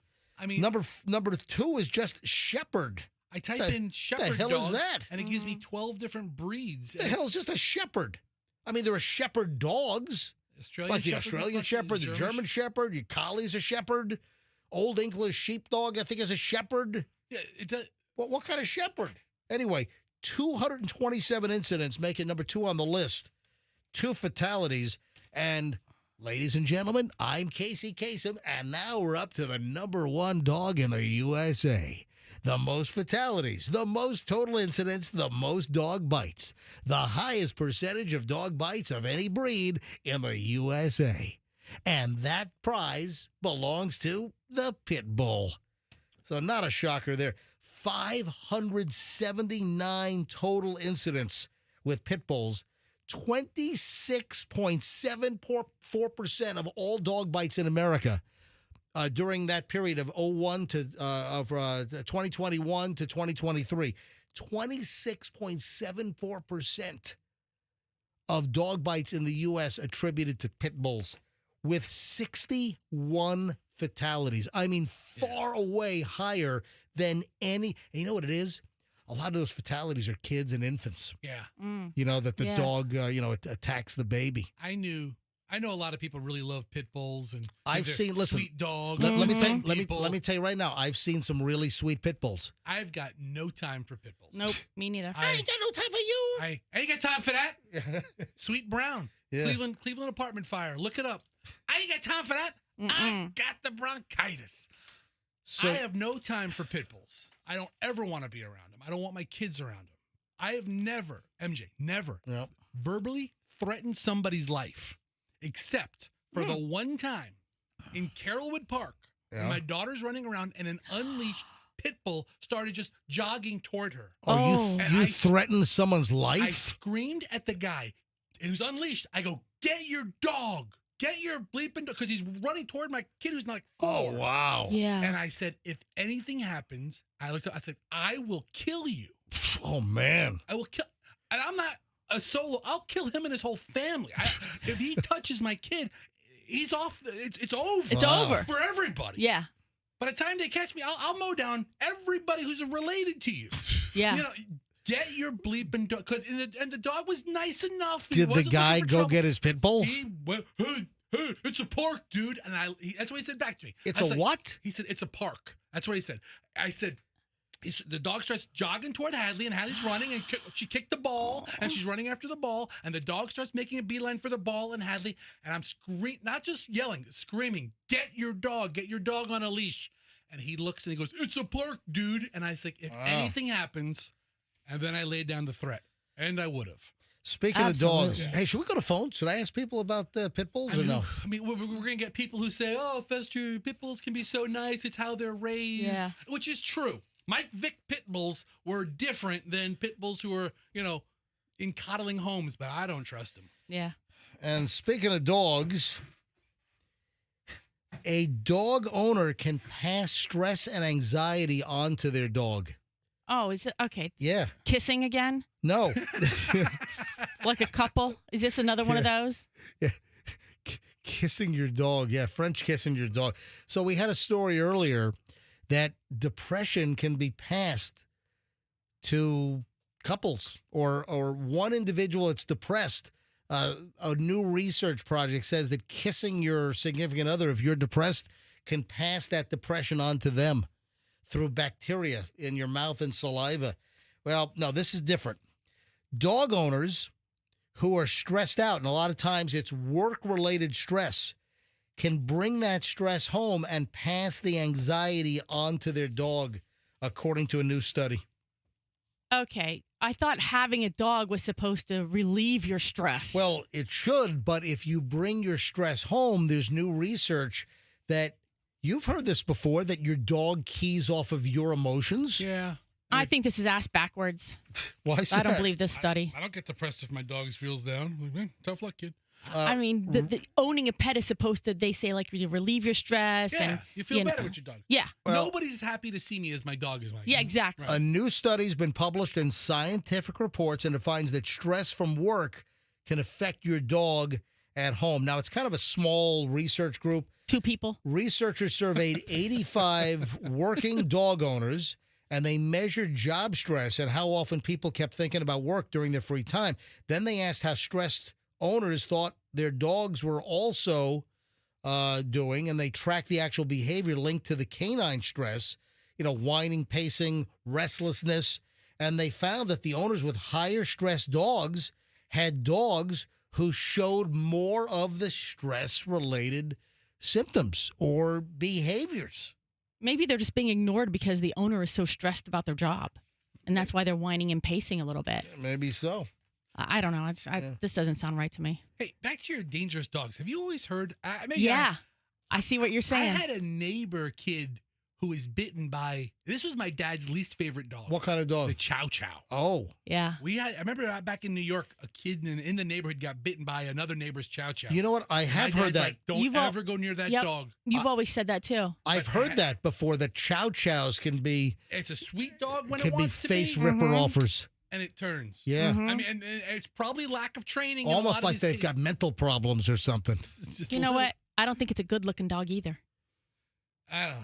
Well, the Chow Chow? Yeah. No, thank you. It's an acquired taste. I don't know, but a lot of these dogs, it's because of lack of training. I mean, You know what crappy vets? owners. You know what vets are against? What? Vets in very large numbers are against the French bulldog.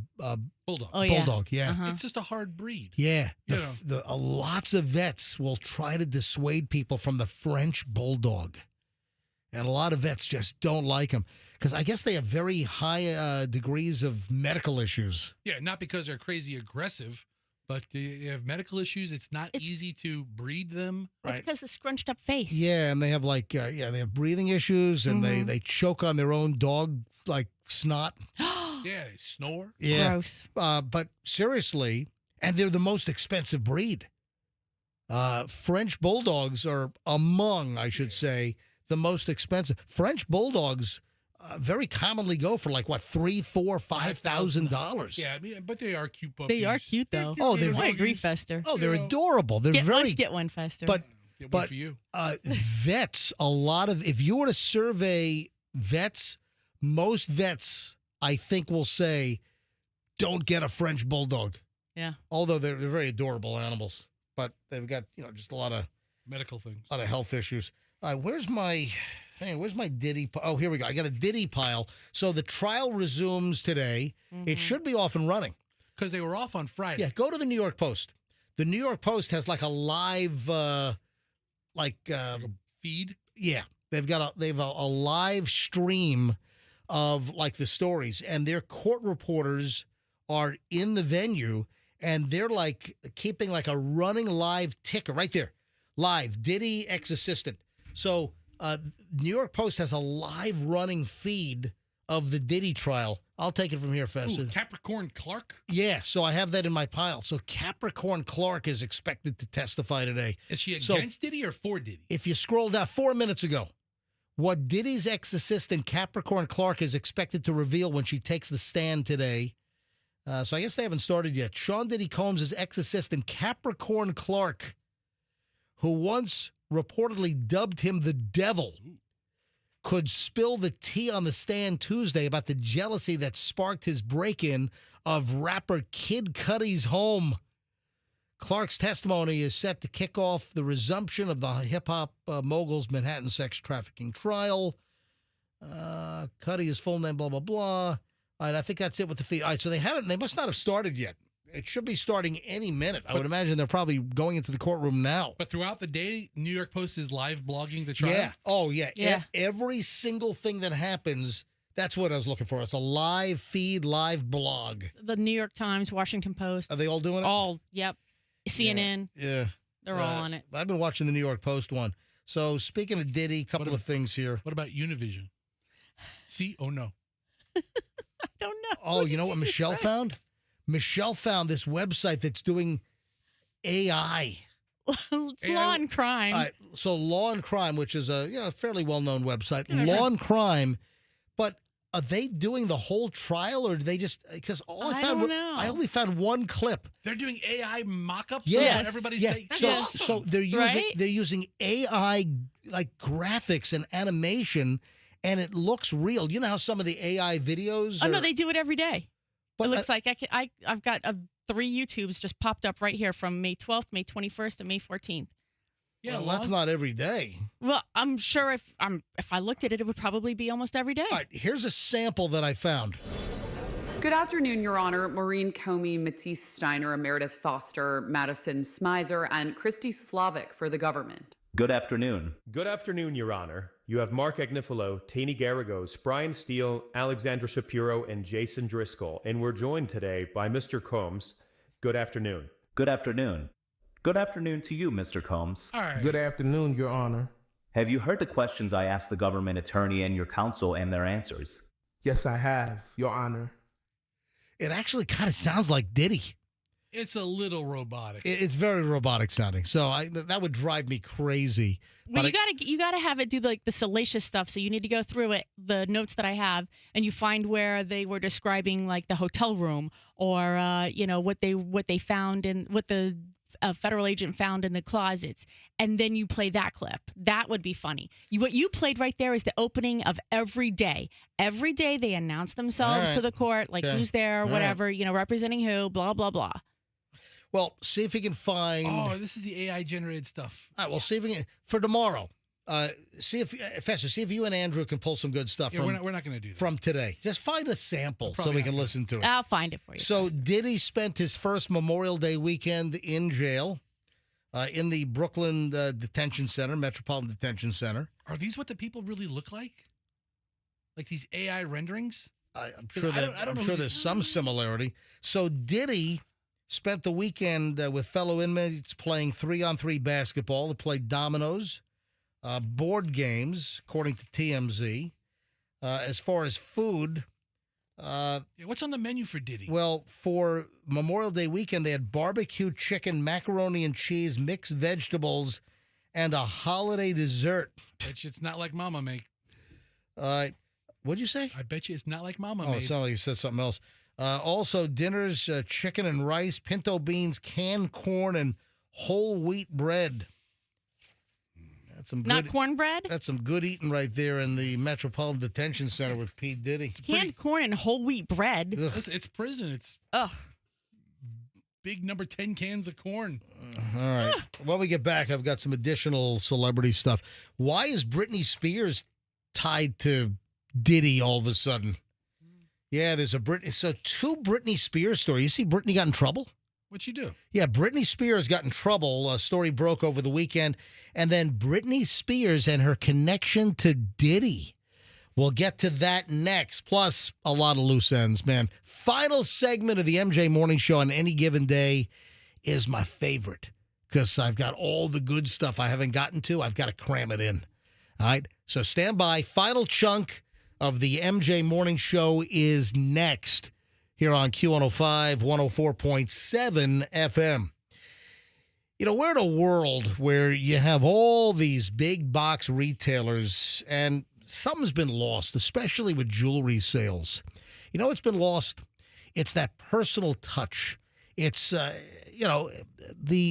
the robotic feel that you get at some places. Not going to happen at IDC.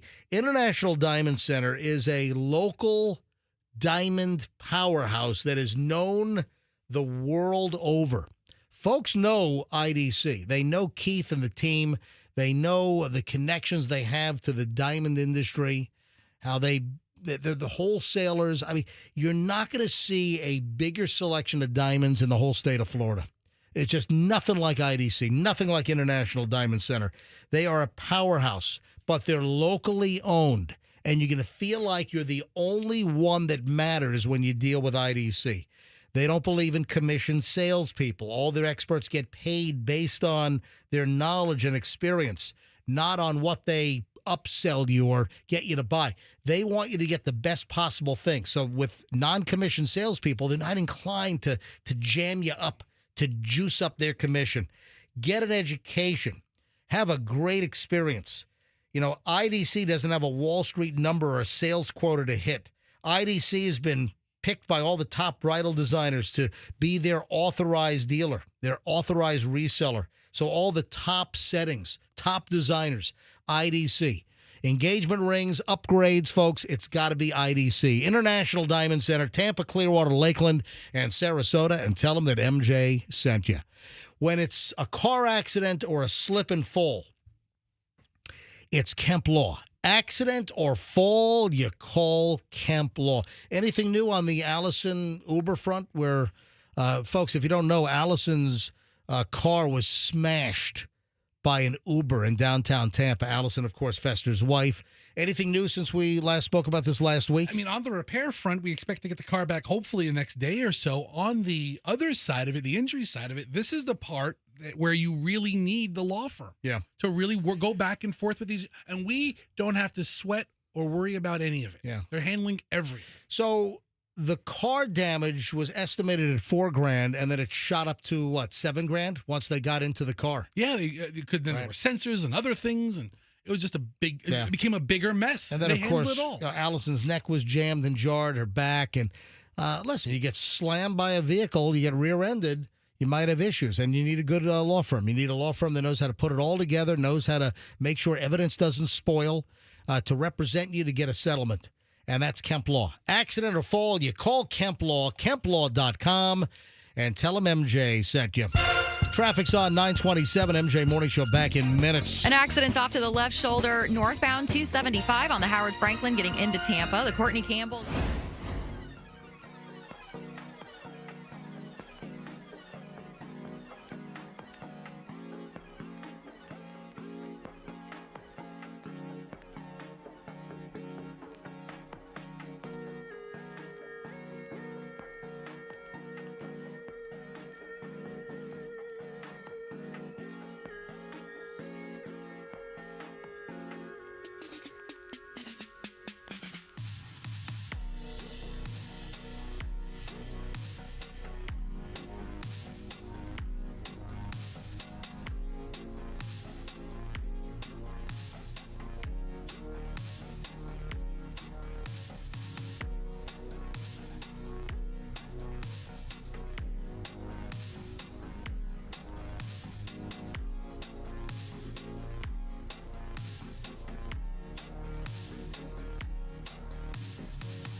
drunk. For whatever reason, my nifty little rejoiner bed did not fire. Oh, what were you going to play? I was going to play this.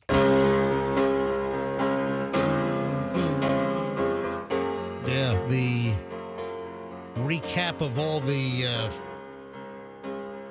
folks that got capped in Goodfellas. Yeah, little Layla. You know, the piano sonata, whatever you call this thing from Goodfellas. Great rejoiner music. 9:33 at the MJ Morning Show. I mentioned Britney Spears, and, you know, what is her tie-in with Diddy? I mean, you got to figure they were both famous at the same time, like really famous. Well, I don't know if Britney Spears had any experience with lube and baby oil, but we do know that Britney Spears partied all night with Sean Diddy Combs before the horrific, disastrous MTV Video Music Award appearance that she had back in 2007. Oh, I love that one. Yeah, do you remember? I don't remember exactly. I just remember that she had like that awful appearance. I don't remember it at all. Was that the one with the snake? Oh no, that was her in the black bikini. Well, here's the deal. Britney Spears partied all night with Sean Diddy Combs before the 2007 MTV Music Video Awards. And resurfaced photos of Britney show her smiling alongside Diddy at Jet nightclub in Las Vegas on September 7th of 2007. Later that night, Spears joined Combs, Paris Hilton, and 50 Cent at the Hard Rock for another party hosted by Diddy. Resurfaced photos show them together. The bash continued into the early morning hours of September 8th. The photos were unearthed after Cassandra Cassie Ventura name-dropped Spears during Combs' ongoing sex trafficking trial. Oh, I remember this performance for Britney. She was just like lethargically dancing around and gyrating around while her backup dancers were doing an awesome job, and she's just like lumbering through the performance. She's standing there like she was like tranquilized. She partied hard.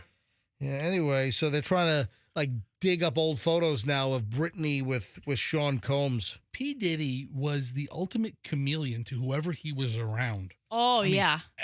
Everybody who was somebody in that 2000s time was with him in some circle. Yep. And then we have Britney Spears apologizing for smoking on a plane. Mm-hmm. You can't do that. Yeah, this also came out over the weekend. Britney Spears is sorry to anyone she offended by smoking on a charter plane recently. So it wasn't a commercial jet, but claims that she's not responsible for lighting up in the first place. What? She says, my friend put it in my mouth, lit it up. So for me, this is a plane where you can smoke. So that's a good question. Is Britney Spears' private plane rich? Yeah, right? I think so. What was it with the whole conservatorship? Wasn't her net worth like $60 or $70 million or something? I would think that would make your private plane rich, but she had it was a chartered plane with her and her whole like team of people. Yeah.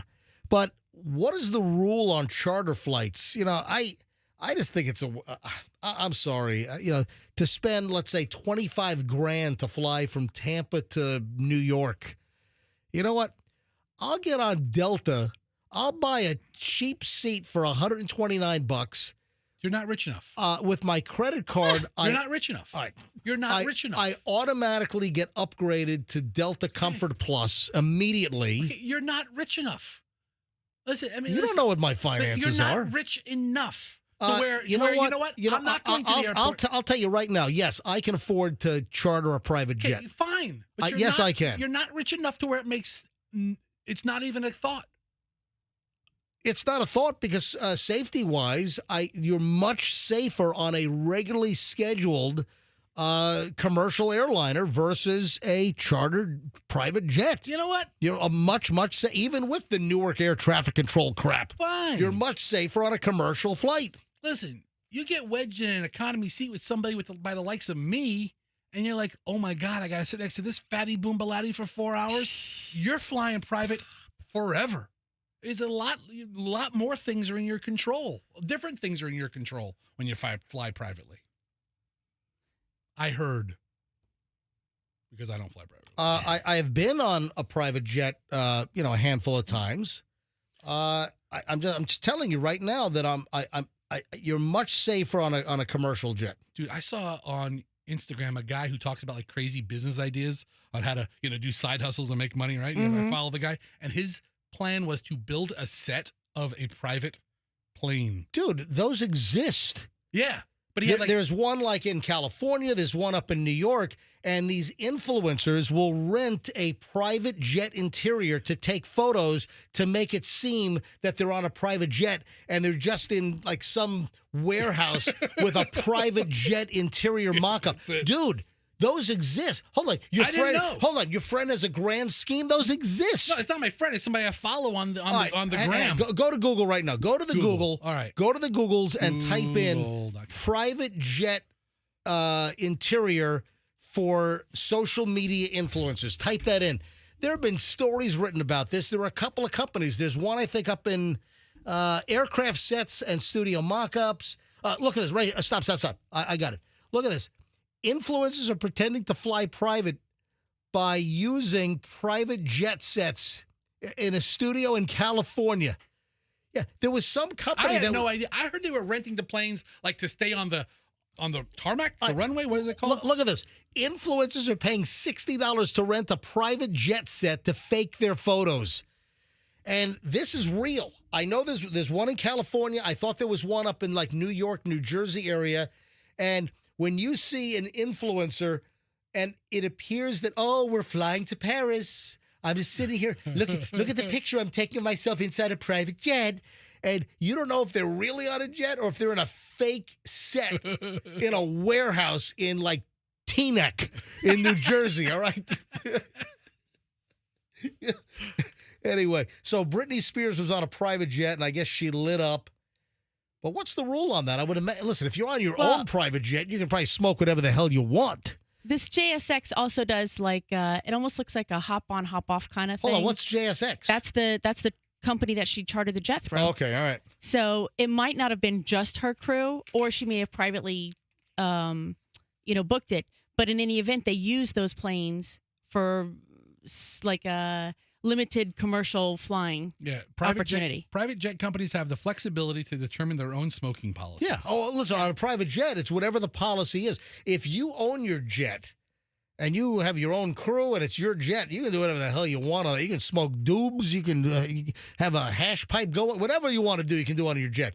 However, like if you're flying some of the fractionals like FlexJet or NetJets, I'm guessing they probably have a no smoking policy on all the big charter jets. When was the last time you flew commercially and there was like the little ashtray in the arm? Oh, dude, that's been, what are you talking about? That's been gone for, those have been gone since the 90s, like the mid-90s. Because they were around for several years after the smoking policy changed. Yeah. You know, I flew a couple times in the 90s where I was like, hey, there's still an ashtray. I can't have a lot of times they like sealed them or something. Yeah, a lot of times it was gum jammed in there. That's what I put in there. Gross. And then the older planes that did fly still before they were replaced and new seats were put in, a lot of times they glued the ashtray shut. Yeah. So they didn't even operate anymore. So... what was there was something else I wanted to what was it? Hang on a minute. It was one other thing I wanted to mention. Britney Spears. Oh man. Private plane smoking. Nah, there was something else I wanted to mention. All right. And I forgot what it was. You'll think 9:41 at the MJ Morning Show. Oh man, it's gonna drive me freaking nuts now. There was one other thing I wanted to mention. You know, it's I'm gonna think of it the minute we shut down the show. That's what's going to happen. You can share with me then. Yeah, I'll do the content in the car on the way home on the Howard Franklin. Oh, you have your own little private show. Hey, have you seen the video of the French president's wife shoving his face? I have not seen that. You got to bring up the video. It is bizarre, and they tried to play it off like, they were joking around. Now they're doing damage control. So the French president, Macron. What are the cookies called? Macaroon. I've been getting that wrong. French President Macaroon? I His name is not. I thought he was named like the cookie. We stop. It's like having President Chocolate Chip. It's Macron. I thought those are called Macrons. So the French president lands in Vietnam. He's doing some kind of Southeast Asia tour. And video footage emerged from Sunday night as he's landing in Hanoi. And he's getting off the plane. And cameras caught her, the First Lady of France, like shoving her husband's face, and it is crazy. I mean, look, Michelle, take a look at this. Roll it back. Let Michelle see this. So he's getting off the French airline, or probably an Air France jet, or I don't know what the hell they use. But watch this. Michelle, watch what's going to happen here. Airport staff here we go. were seen visibly uncomfortable, some choosing to leave the frame Look at this. quickly, perhaps to avoid getting caught up in the moment. Did they show it again? Yeah. Here we go. President Macron looked visibly flustered, attempting to gather composure. And then realizes that it happened right in the doorway. All the cameras are pointed as he lands in Vietnam. And his wife, she's out of frame to the left of the door. And he is right in the middle of the doorway. Yeah, she's not having it. And they had some kind of a fight, some kind of a disagreement. Something happened. And she is shoving his face. Yeah. I'll tell you what. Any excuse or explanation that they try to provide is totally dispelled by that young lady who is right there with the safety vest or whatever on. When she walks away and fixes her hair as she's walking down, and she's trying to look. She is literally trying to look in a different direction and move herself away from that situation. They were having a fight on the aircraft over something, some kind of disagreement. Snails or macaroons. Whatever. The wife pushes his face. I mean, it is aggressive. She's off camera because she's to the left of the door inside the middle of the cabin, and he's right in the middle. And all you see is her arm come out and push his face. Wow. Is that like child abuse? It is insane. That's like spousal abuse. He's so much younger than her. It's domestic violence. Oh, that's right. Isn't she like 20 years older than him? I think more than that. I don't know. Good for her. Yeah. You know what? He probably said something like, "Hey, honey, stay on the plane. I'm going to hook up with some Vietnamese hookers." Stop. And she just almost tried to jam his nose up into his skull. You know what? I don't know if that's the worst thing the French guy could say. This is crazy. And then there's a disagreement. Is that Oh, no, they've got their own French jet. Yeah, the president. It's probably Air France, though, just repainted. All right, if you haven't seen this, seriously, if you haven't seen this video, just go to Google and just type in Macron slap by wife. What first lady beats up the president? Oh, man. Let me tell you. Yeah. She is 72. And how old is he? 50-something? 47. Oh, my God. Jeez. That's like dating the crypt keeper. Yeah. Listen, 72 is not old, but when you're 47, your wife is 7. I mean, when you're getting beaten up by your 72-year-old wife and you're only 47. I mean, it's his mother, essentially. Right? Holy crap. Was he like 12 when they met? Like 15, I think. 26-year difference. Yeah. Good for her. That is, I knew that she was older. I forgot that it was that much older. Yeah, it's significant. But the video is insane. She's a great-looking 72. I mean, I'm telling you right now that she could be arrested for like battering the president. That's like the president. Where was like the Secret Service for France pouncing on her? So if the Secret Service walks in on Michelle beating up Barack, do they step in? They try. That's a good question. Probably so. I think so. All right. Now here's the deal. Jill's punching Joe. Macron and his staff, they tried to play it off that they were playful and joking. And that didn't work because everyone saw the video and no laughing, yeah, no kind of swatting it away. Then they walk off the plane, and you can tell that they kind of grab separate handrails and not holding hands. It was an awkward moment, and they were having a fight about something. Anyway, go do a search for the video. It is absolutely insane. I think that's about it. Before we get out of here today, there was one other thing I wanted to do. And I had it in my head. I should have jotted it down. Son of a. Anyway, I forgot. Oh, one other thing before I do forget is, we talked about the box office and how Lilo and Stitch pulled in like $183 million. Mission Impossible kind of underperformed with only $77 million. And guess what? Alec Baldwin's Rust apparently made $25,000 at the box office this weekend. I didn't even know it was being released. Yeah, it's interesting because I think we all thought that it was never going to be completed, but I think the family of the victim, the cinematographer who passed away, Helena Hutchinson. Yeah, Helene Hutchinson. Yeah. Hutchins? I think her family was supportive of the movie being finished and shown because they got like a producer credit and they're going to make money off it. Right. What was her? I want to get her name right. I know I'm mispronouncing it because it's like Hlyna. That's Helena Hutchins. Hutchins. Yeah, it was Helene Hutchins. Can you imagine? Your wife is killed on the set. She also had a son. Yeah, my wife was killed on the set of the Alec Baldwin movie, and the movie brought in $25,000 this weekend. Oh my God! No. I'm sorry. It's made $25,000 since it's opened. Yes, that's right. Yes. Oh my God! I didn't even know it was released to theaters. Damn. Maybe 2 theaters. Who knows? Yes.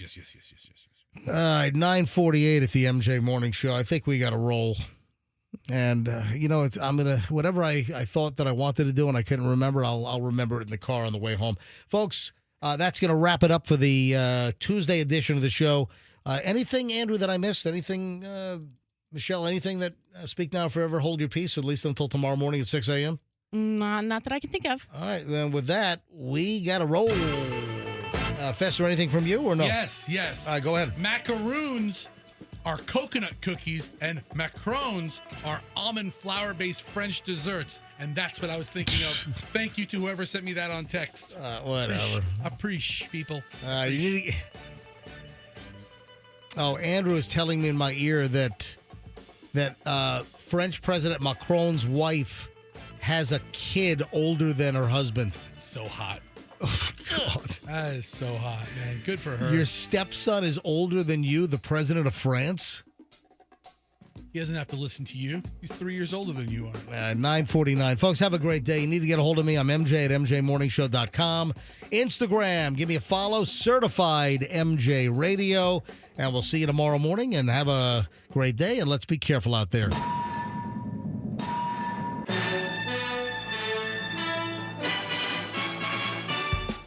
Download the app now. Get the Q105 app and listen to us anywhere. Powered by Anna Jar and Levine.